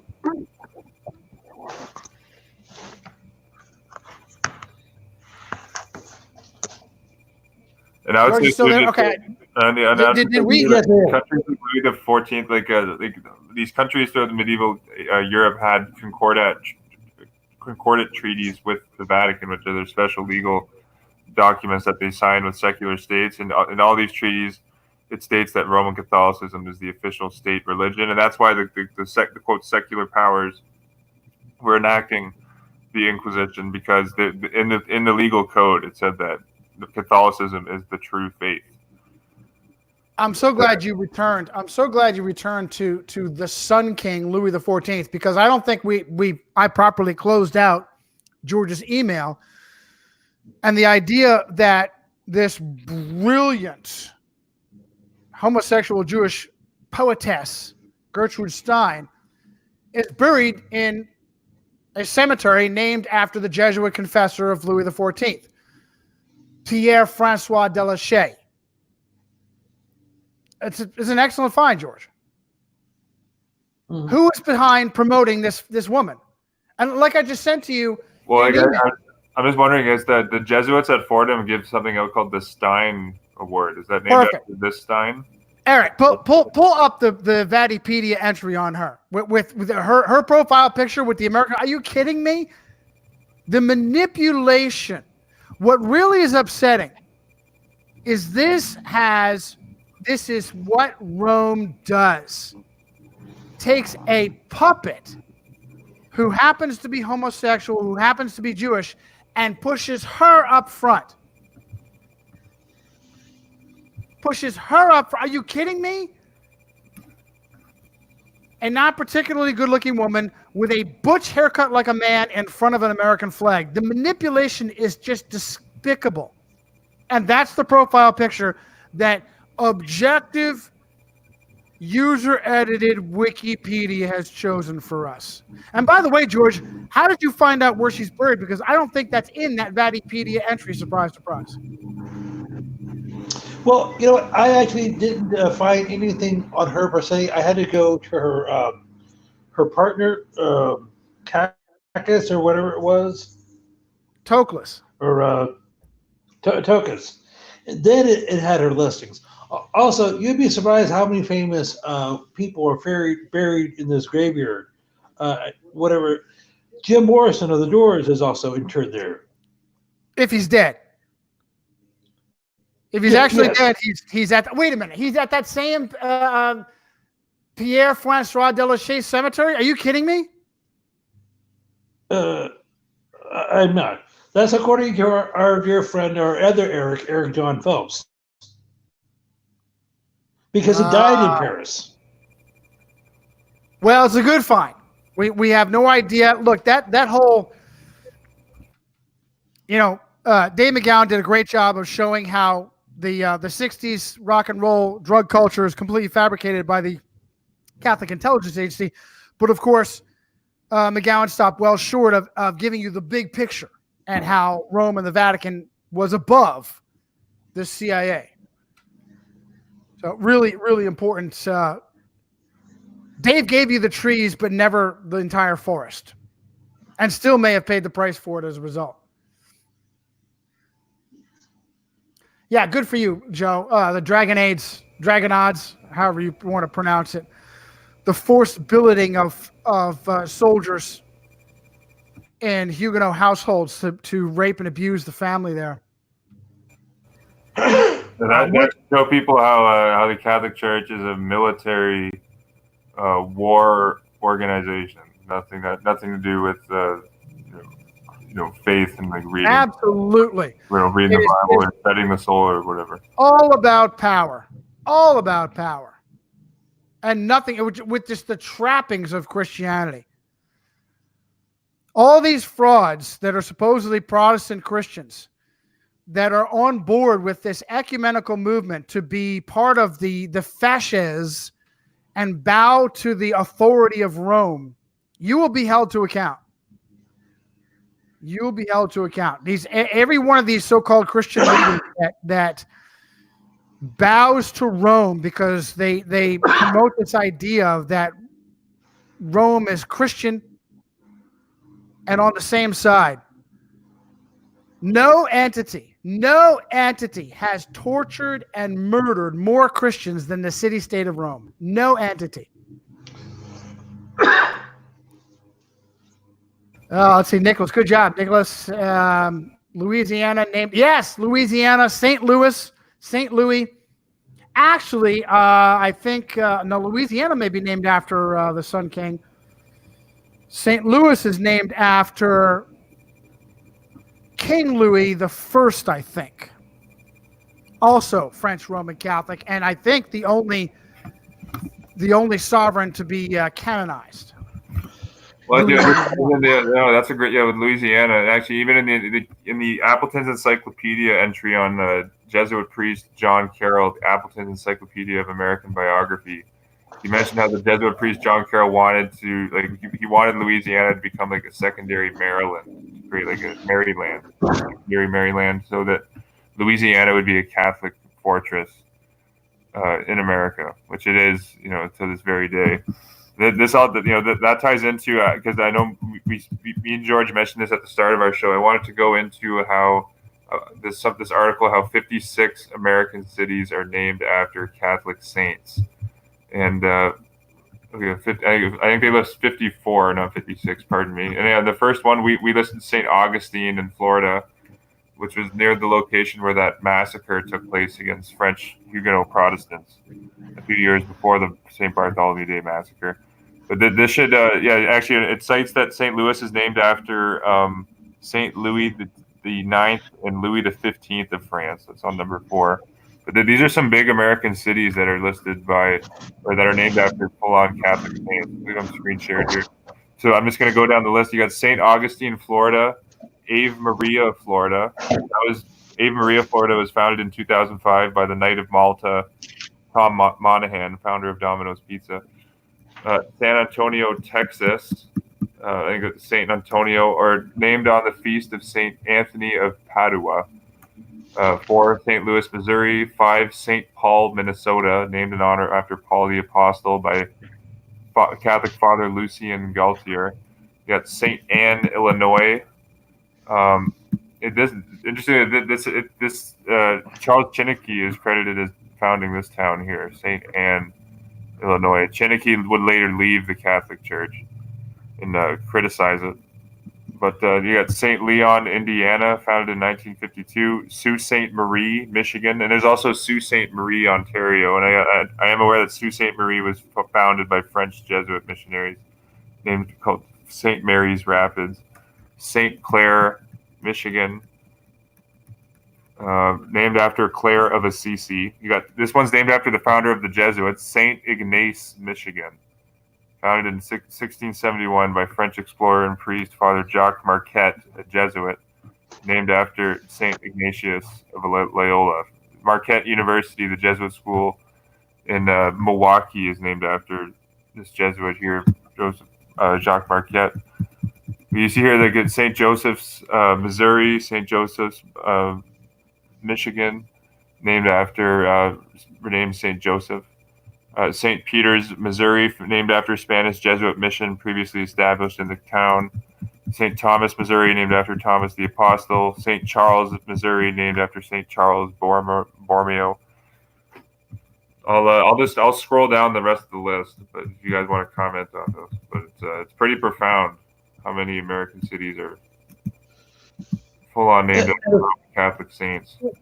Let me just say that it's no coincidence that the two most devastating and prominent assassinations in American history of Abraham Lincoln and John F. Kennedy were both hatched in New Orleans, named after Old Orleans in France. New Orleans in Roman Catholic Louisiana. Well, New Orleans is like in a fortress.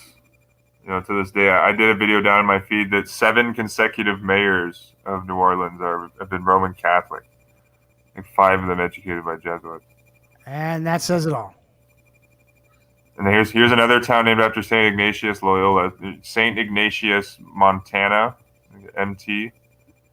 Founded originally by Father De Smet and Father Hoken in 1854. This is like a whole hidden history. You know, George mentioned I know he's mentioned that there's 3 or 4 cities in America called Rome. Like I know there's Rome, New York, which isn't too far from where I'm at right now. And actually, the big city near me is St. Catherine's, is named after a Catholic saint, St. Catherine. And where I grew up in Brockville is located on the St. Lawrence River, named after the Roman St. Lawrence. It's pretty profound how everything, you know, if you just look at where the names come from, it all goes back to the Roman Catholic Church. Here's a St. Louis, Oregon. St. Louis, Oregon was founded by a Jesuit missionary, Father Aloysius Vercusi, for instance. And here's a big one here. St. Los Angeles is named after the Virgin Mary, the town of Our Lady of the Angels. So we're going to say, actually, George, I know you mentioned, you said there's 3 Sacramentos, George? At least. The most prominent one is in California, the capital, but there is one in Pennsylvania, one in Colorado, and Sacramento means the sacrament. And there's a huge number of Catholic community. I mean, most of your major towns in California have Catholics: San Francisco, San Jose, the aforementioned Los Angeles, San Diego, and some smaller ones: Santa Rosa, St. Rose. And as a matter of fact, Eric was talking about some towns that were actually founded by Jesuits, such as St. Ignatius of Montana. Well, the adjacent town to where I live, Ruddock Park, which is where Sonoma State University um, is located, was founded by a lay Jesuit in the early 1960s, Morris Roberts. Roberts lived from 1925 to 2018. Roberts went to St. Vincent de Paul High School in Petaluma, California, and got his law degree from the University of Santa Clara. And as I said, he was one of the founders of the town of Ruddock Park. And Rome has owned this neck of the woods for basically its inception. We've had the county where I live, Sonoma, has had at least 3 Jesuitically trained district attorneys, including the current one, Jill Ravitch. She went to University of San Francisco. The current mayor of Santa Rosa, Steve Speldheim, went to St. Mary's College. The chief of police of Santa Rosa, Rainer Navarro, got his master's degrees from the University of San Diego. So they basically man almost every position of authority in this county.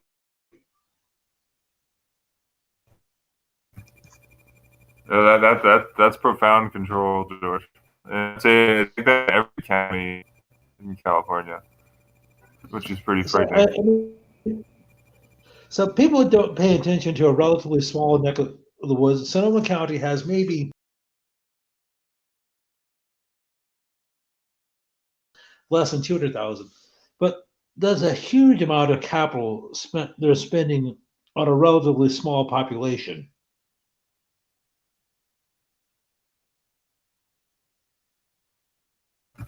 Sonoma County is where the Bohemian Grove is it not? And Yes. That's held by the Roman Catholic, or the keepers of the grove are the Knights of Saint Hubertus. Yes. The Bohemian Grove, I would say, is a key strategic asset for the Roman Catholic Church in the United States. But that's where they get a lot of their dirt for political blackmail on all the candidates, on the rituals that go on there. Yeah, Phil says British Prime Minister, Roman Catholic British Prime Minister Boris Johnson named one of his children Apollo. Are you kidding me? Does he know Macron there in France, who says he's going to govern like Jupiter? Hilarious. Yeah, I know Breitbart ran an article on that too. That Macron wants to govern France like a Roman god. Jupiter being the Roman Zeus. This is who they are. This is who they are. And who was? I think it's William asked what happened to the Templars. They went underground. They went underground in Switzerland. They went in. Let's see. They went underground in Scotland. And one other location somebody mentioned. I couldn't remember. Spain. Yeah. Thanks, George. Yeah, good for you, George. So they went underground in Scotland, and they gave birth to Scottish Rite Freemasonry. They went underground in Spain, which gave birth to the Jesuits, and Loyola was trained in Templar Gnosticism. And they went underground in Switzerland and became the banking puppet masters, which is why nobody ever touches Switzerland in a war. And by the way, usury banking was created by the Templars. I would say also like the Templars. I think that you went underground, if you will, or they ingratiated themselves with the Roman black nobility families, like the Habsburgs, the Medicis, the Borgias, Aldo Brandinis. And the Medici were also a banking family. And they put this psyop through that it was Jews who created banking. The very word bank comes from the Italian banco, which is the counter that the Medici did their business over.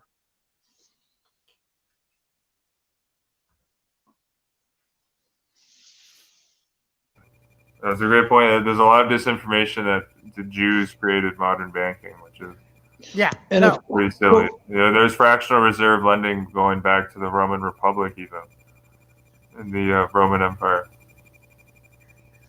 And of course, they reinforce this psyop because in a couple of ways. You have Goldman Sachs until what, 10, 12 years ago, you had Lehman Brothers.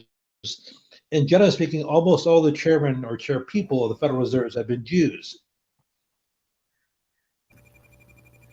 Well, although recently, like many of them, like they're the distinct papal court Jews. Like Janet Yellen, who was the chair 2 chairs ago, she was, or the last chair. Her husband, Daniel Aklarov, was a professor at Jesuit Georgetown University. And the current guy in there, Jerome Powell, has got his doctorate from the Jesuits at Georgetown. And I would say, like the Federal Reserve, it's in the Fed symbolism too. They use the Roman laurel wreath, on their logo. I have the quote here from this guy was Jesuit trained, Richard F. Siren. He went to Boston College. He was one of the advisors to Paul Volcker. And Paul Volcker is another. He was a Jew that was in charge of the Fed. He died recently. But Paul Volcker, for instance, had honorary degrees from Jesuit Georgetown University and Fairfield University. But Richard Siren, I'm going to link the quote here so people can check it out. But he literally compares the Federal Reserve banking system to the church. He says that's why he's so comfortable with it. He says that just like it's got a pope, the chairman, it's got a college of cardinals, like the open market committee and the board of directors. He says, but if you're naughty in this system, if you're naughty in the Catholic Church, you come to the parishioner, or you come to the parish for the confession. If you're naughty in this system, you come to the discount window for a loan. So that's all in the quote I just linked there. It's from William Greider's book, The Secrets of the Temple. But I think it's very revealing that the Federal Reserve is ran like a church. And even like all of their architecture of their buildings, like their big Fed building in Washington looks like a Roman temple, just like the Supreme Court building. All by design. All by design. I never did hear from that guy Shea. Eric, I don't know what you have on him, but for some reason, a Washington State legislator, Matthew Shea, has been the target of at least the UK Guardian, and I'm sure other papal propaganda media outlets, and being called a domestic terrorist. Matthew Shea is known as some sort of far-right evangelical Christian, yet he's double-dipped at Jesuit institutions, both of them named after Gonzaga. Yeah, I believe he even took he got his military training at Gonzaga too. Yeah, so not a good sign. I have no idea what's going on there. He reached out to me on LinkedIn. I didn't reach out to him. He reached out to me. So I recently messaged him, and surprise, surprise. Is it possible that he just doesn't pay attention to his social media? Yeah, it's possible, but it's just not a good sign. Is it possible that he's just an outsider who's being punished for some reason? Yeah, but again, you're not going to see him. He wouldn't be a name to us unless he were double dipped at Jesuit institutions. Well, I think I'd classify Matt Shea as part of the new Jesuitical right movement. Hey, what did we just say earlier in the show? And I got to get going, but what did we just say earlier in the show? You pound on the citizens, you hammer them, you enslave them. And as they start to rise up, you put your puppets in front of them to steer them in the wrong direction. It's been done again and again and again. So I guess Matthew Shea is going to be one of our Pied Pipers to steer us into some sort of suicidal uprising with the armored cars of your local law enforcement brought back from Iraq and handed to them. No thanks. Okay, Johnny. I know you had to be going. I had to be going probably no later than 2 p.m. Eastern. So if I could just throw out a couple things. I was just looking at, I'm sure you're probably familiar with the actor Adam Sandler, comedian, Saturday Night Live, and he's done a number of films. Okay. Of course, he's Jewish, and that's a good sign. And, okay, he has a modicum of talent 25 years ago. Okay. His wife is Jackie. His wife's name is Jackie. She's a convert from Catholicism. She grew up Italian Roman Catholic. Her maiden name is Titioni. So she converted to the Jewish faith to marry Adam. And I realized that doesn't really pertain to what we were talking about, but we were talking a moment ago about papal court puppet Jews. Um, Ben Stiller's mom, Anne O'Mara or something, she was Irish Roman Catholic. She became Jewish when she married her husband, Ben or Jerry Stiller.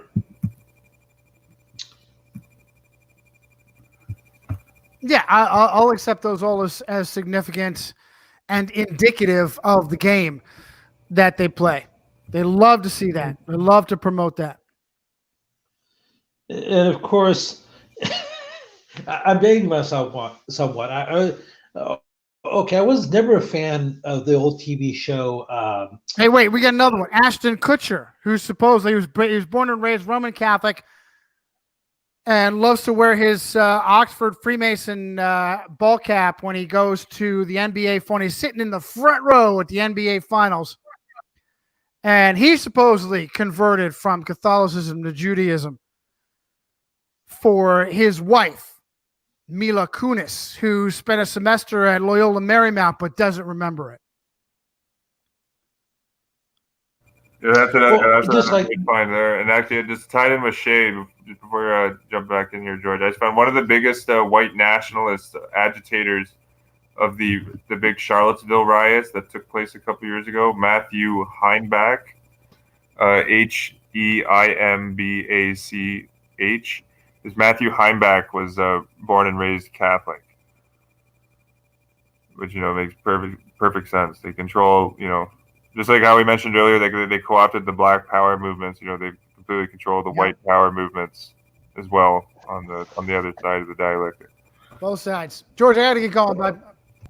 Been 2 hours. Okay, could I mention one other thing? Okay, could I just mention one other thing before you step out? Valerie Bertinelli was a popular actress, TV actress back in the 1970s and 80s, largely because of the TV show One Day at a Time, which aired from 1975 to 84, and she herself was born in 1960. So as you might guess from her name, yes, she's Italian Roman Catholic, although she doesn't practice anymore. She had that TV show which was on for almost a decade, and she later go on to marry Eddie Van Halen of the rock group Van Halen. So she has two major connections: television, and she's done other things, and I think she does Weight Watchers or something like that. And she was married to one of the most iconic guitarists of the 1980s. And of course, when you think of Van Halen, most people, or at least I think of David Lee Roth. They're obnoxious, over the top lead singer who's Jewish. And One Day at a Time was one of the numerous TV shows that Norman Lear did in the 1970s. And I was talking about another show from that era, Soap. So whenever you have a movie, a TV show, it doesn't matter the 1970s or the 1950s, they have an agenda. There's something they want to accomplish. They're trying to condition you to accept something or to reject something else. I realize. Yeah, like FBI's Most Wanted, a CBS special, like to convince you that the FBI is just diligently going after these heinous criminals. Meanwhile, they are the criminals. Isn't that done by what was it, Roman Catholic Walsh, John Walsh? Yes. Yeah. Who's old friends with Donald Trump. He's known Donald Trump for over 40 years. As a matter of fact, Walsh met Trump in the 1970s when he got into building luxury hotels in Florida and the Caribbean. No, there's actually I'm pretty sure it's FBI's Most Wanted is a new CBS special, not America's Most Wanted. There's a CBS special that having to do with the crime fighters at the FBI. Look, the bottom line is, whenever there's some bullshit psyop that you start to question whether or not the FBI is actually doing their job Hollywood comes to the rescue. Well, think about Navy this. SEALs, FBI, whatever the bullshit that needs to be SWAT, right, George? SWAT, Navy SEALs, FBI, whatever the bullshit that needs to be reinforced that these traitors are actually doing their job, Hollywood comes to the rescue. Well, this FBI show with the new, I'm pretty sure it's Roman Catholic John Walsh.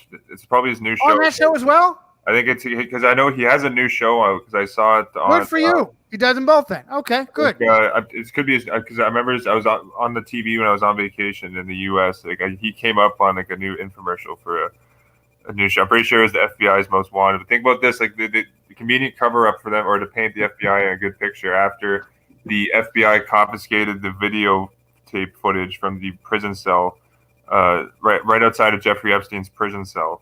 And the prosecution supposedly made a request that these videotapes would not be deleted, but the FBI, somehow lost track of the video. Yeah, they're great for that. Are you kidding me? How is the top law enforcement agency losing critical evidence? This is getting away with it. And this is at the same time, like I literally in my local article, like while I was at my pizza job here, just reading the paper. Yesterday, like the FBI wants to create like a nationwide biometric ID database for DNA samples. So they want to get all this up to date, detailed information about everyone's personal lives. Yet at the same time, they're losing, critical evidence. Don't hold your breath, waiting for some sort of punitive action to be taken against whoever it was that lost the evidence. You'll never see that in a report. It was tracked down that this office and these individuals were responsible. They were fired from their jobs and they are pending their own investigation. They've been arrested, whatever, blah, blah, blah. Never anything remotely like that again and again and again.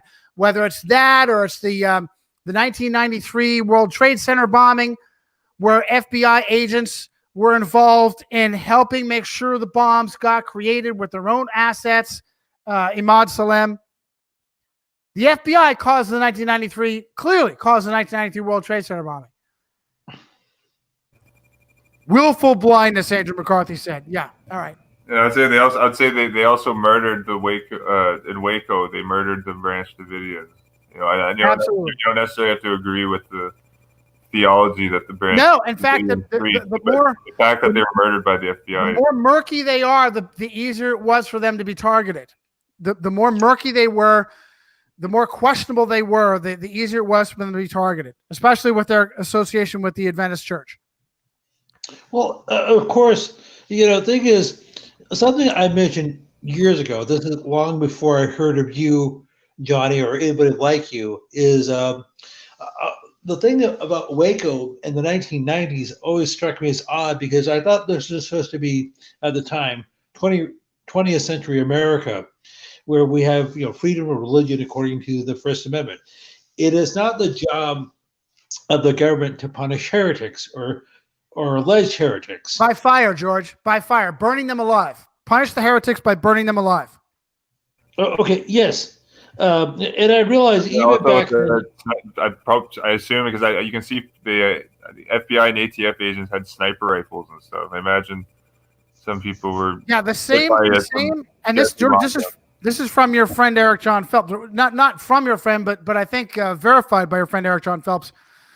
Is the FBI sniper that killed what's that woman's name up on Ruby Ridge? Weaver? Yeah, we killed Randy Weaver's wife, and she was holding their infant daughter in her arms. Put a bullet in her brain with her infant daughter in her arms. That same FBI sniper was at Waco taking shots at the women and children there. A Japanese American trained at West Point. I forget his name. I'll come up with it in a second. This is the same pattern, especially with with the treasonous behavior of the FBI. Like think about the videotape from the Mandalay Bay Hotel in Vegas during the shooting when Stephen Paddock supposedly all by himself on the 32nd floor, from a room in the 32nd floor, caused all this carnage. They haven't released any videotapes on how Paddock brought all these weapons into his house. After 9/11, the FBI went around to all the local hotels and businesses in the area of the World Trade Center and the Pentagon, and literally confiscated videotapes of from everyone. They're so bold in the open with their treasonous behavior. Yeah, Lon Horiuchi. Oh, sorry, what were you saying, John? Lon, I'm sorry, I didn't mean to interrupt you. Lon Horiuchi, Lon Horiuchi is the name of the criminal who murdered Randy Weaver's wife as she was standing in their door, waited for that. I guess that was the perfect shot. What a piece of shit. What a monster. A woman holding an infant in her arms, shot in the head. And I'm sure all that blood and body flew all over that little baby. What a monster. Should have been executed for that. Executed. Instead, they sent him over to Waco to do some more. Anyway, all right. Look, I'm really going, guys. Great job. Great show. Glad I could jump in. Let's do it again soon. Vicky was her name was Vicky. Thank you, George. Yes, Vicky Weaver. Well done. Oh, and I think, I don't know what, I think Eric had something else on Horiuchi. There might be some Jesuit breadcrumbs behind Horiuchi as well. I don't know. Anyway, I got to get going, guys. Thanks. Oh, okay. Take care. Nice seeing you.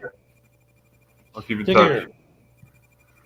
Yeah, do you want to wrap up with anything, George, or sum up before we take off here? I'll probably get sign off in a few minutes. I got to get ready for work. Okay. Well, I do actually need to be going because I have a number of things to take care of. Wow. I was just looking at this Horiuchi, this Lon Tomoshima Horiuchi, who was born in 1954. I don't find anything Catholic in his background, but I'll have to look more into him.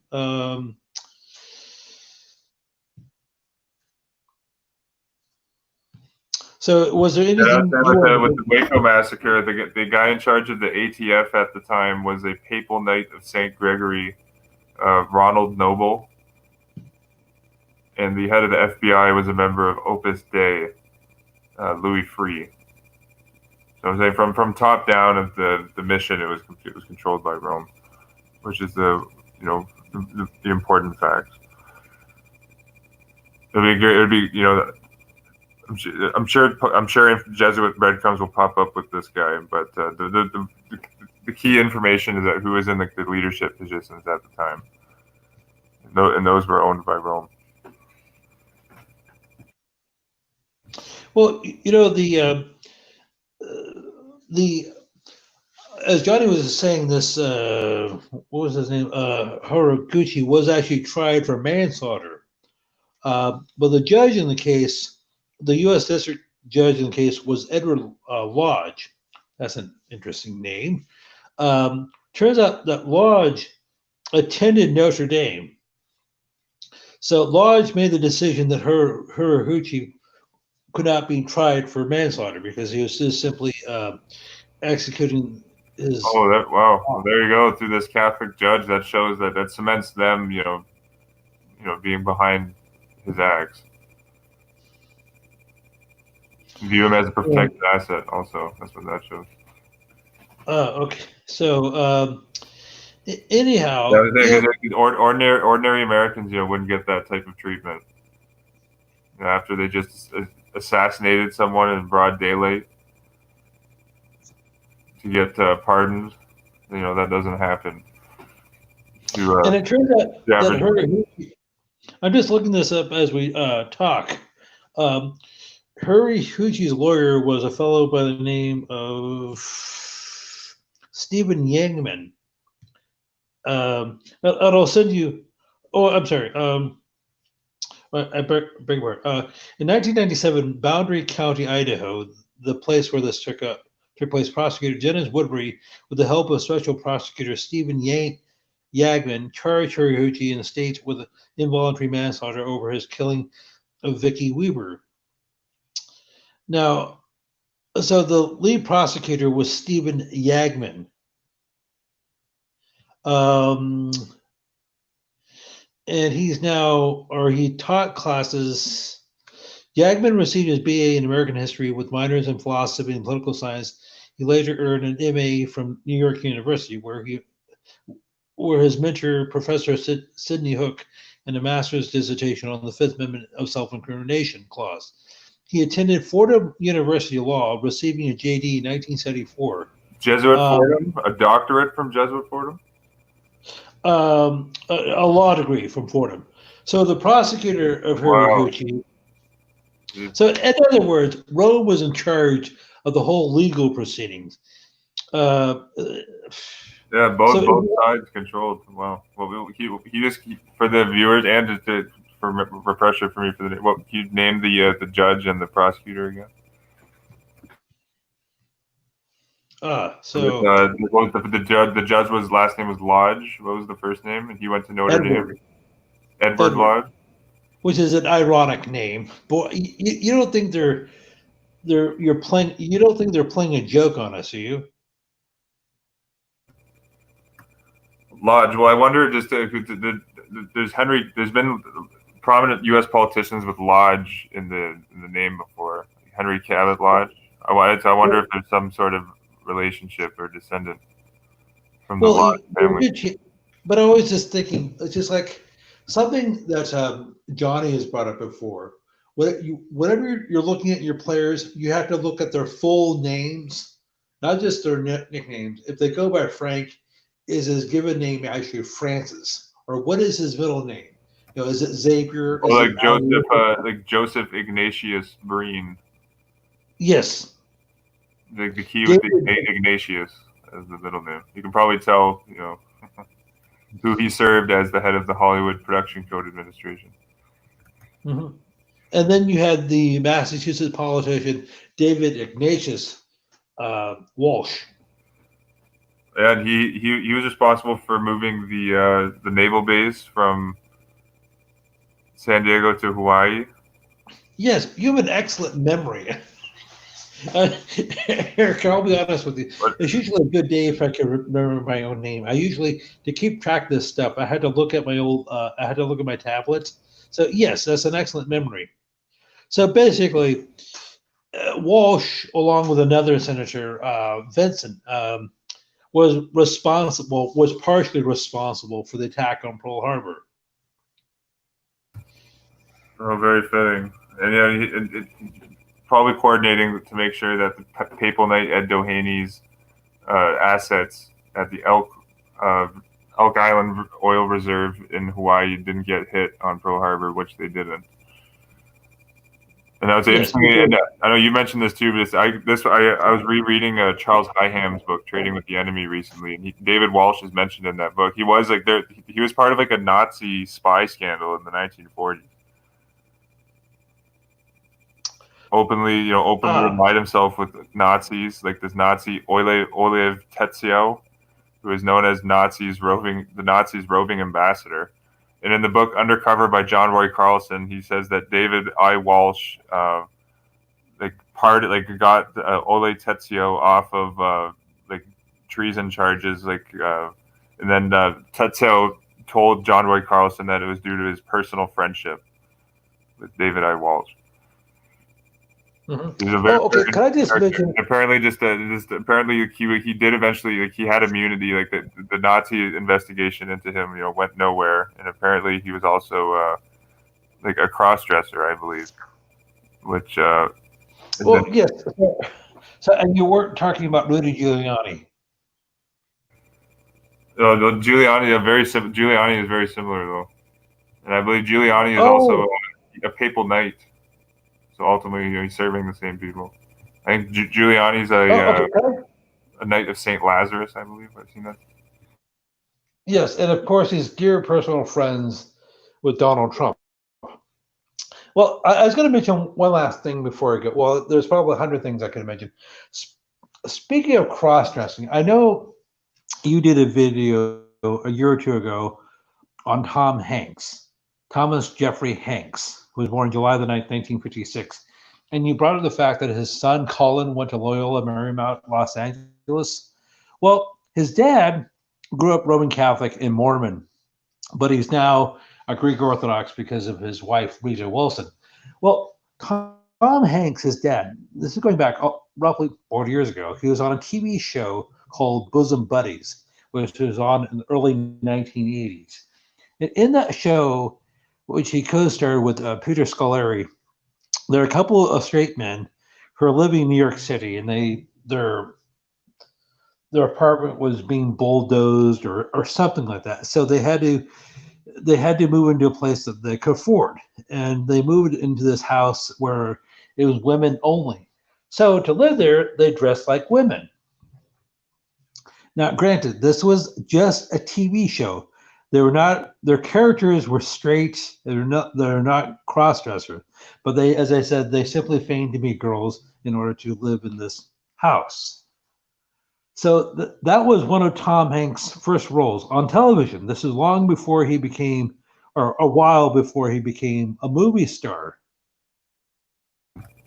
Oh, very interesting. Now, I'm sure you probably never heard. Yeah, I was just saying. Well, that is an agenda in Hollywood, like the trans agenda, LGBT agenda. You know, Yes. And pretty much every Hollywood, quote, superstar, end quote, has to bow down to that agenda in some way. Like recently, they had Kevin Hart come out as like a female pope.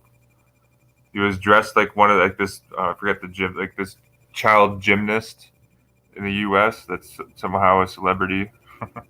But they literally made Kevin Hart come out like this dressed as like a pope in a female dress, and like he came out like they did this like simulated like that Kevin Hart was elected as the new pope, and there was cardinals out there, and he was throwing like flowers over the balcony.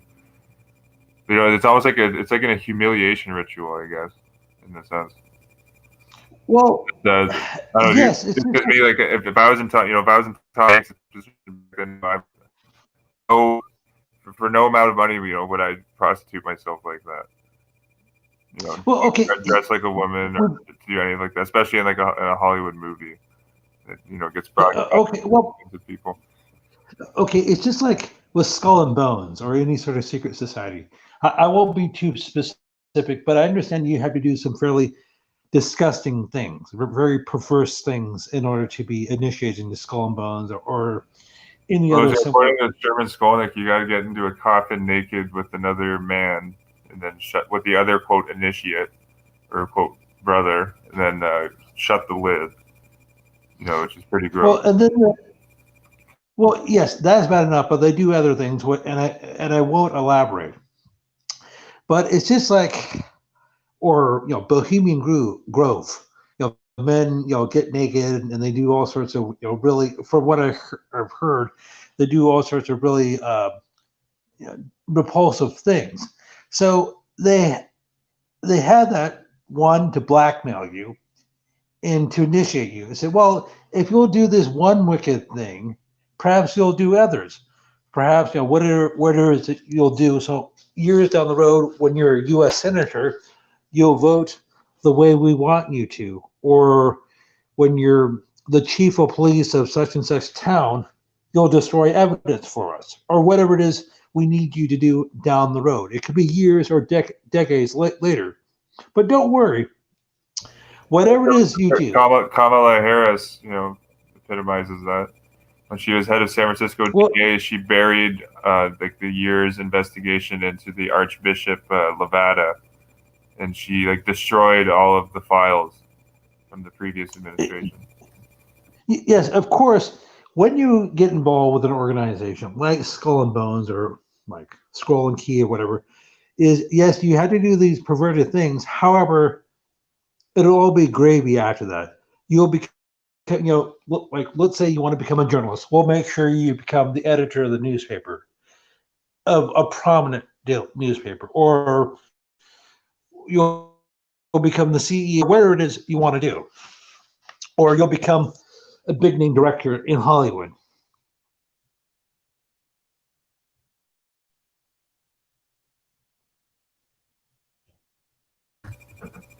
Well, let's say Tom Holland he's one of the biggest names in Hollywood now. I saw his billboard everywhere when I was in Los Angeles recently. But he has two. He went to two Jesuit schools in England. Now he's like the new biggest A-lister in Hollywood. Oh, okay, and of course, You replaced Jesuit Georgetown educated Bradley Cooper as Hollywood's biggest A-lister. well, okay. Could I just mention one last thing? I was listening to Mae Brussell recently, and she was doing a broadcast from the 1970s. So the language is a little bit dated, and she was talking about media coverage of any sort of event, an assassination, a bombing, shooting, whatever. And you're an editor of a newspaper.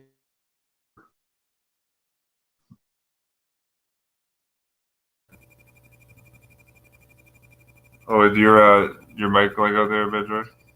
And Well, you're coming a bit in and out, George, with the audio. Just a heads up.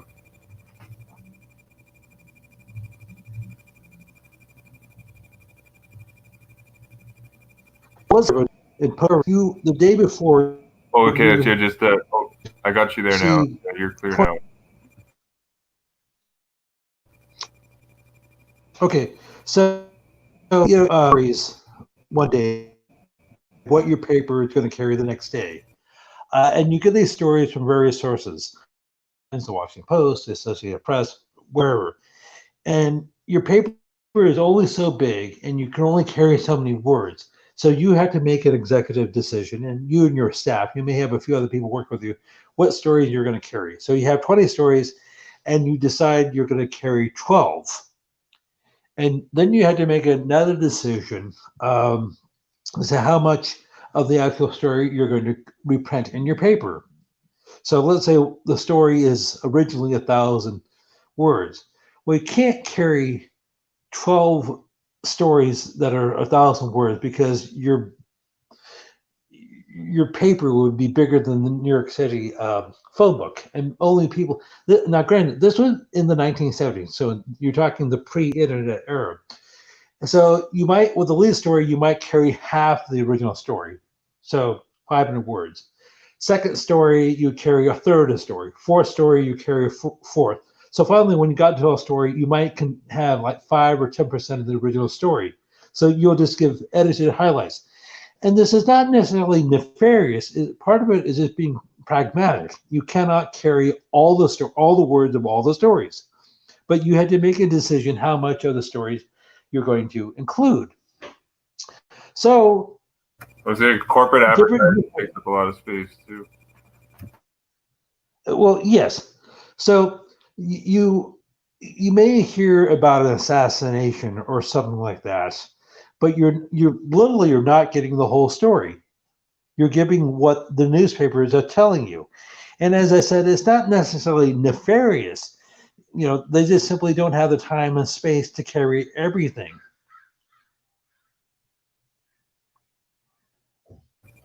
No, it's a good point. Yeah, that's just like a reality of information in general. There's so much stuff going on everywhere. It's impossible to document everything. Mm-hmm. And now, however, she was saying this back in the 1970s, that most of your daily newspapers, as well as TV stations and radio stations, usually will have somebody who's associated with the CIA, a CIA officer who oversees the newspaper or the radio station or whatever entity you're talking about.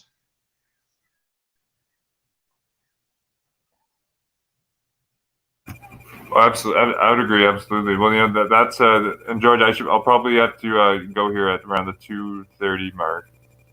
We got another minute. Okay. I'd say keep going to finish your point. Yeah, that's the CIA's. I think it's called Operation Mockingbird. That came out around Mae Brussels' time in the 60s and 70s.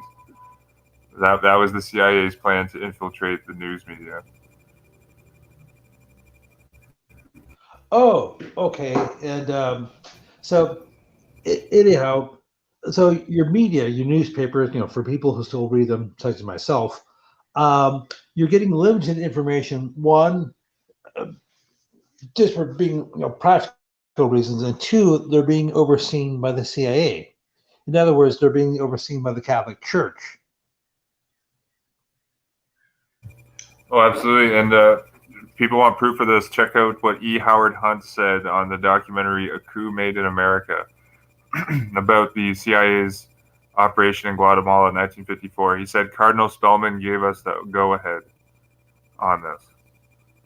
So the go-ahead for the mission, came from the Archbishop of New York to the CIA. Which, is proof that what you just said is true, that the bishops are, controlling it ultimately. Okay, so anyhow, I guess we'll have to do a broadcast next week. And Happy New Year's. Yeah, happy Jesuit Christopher Clavius New Year, as you'd say. Well, yes, I believe this is our second broadcast. I forgot we did one. I did a brief one on Friday. So we'll keep in touch. Yeah, and I look forward to doing this soon. Yeah, me too, George. And thanks everyone for tuning in. And I'll just shout out, thank you to everyone who donated for my trip to go to Oregon. I'm going to try to go sooner than later.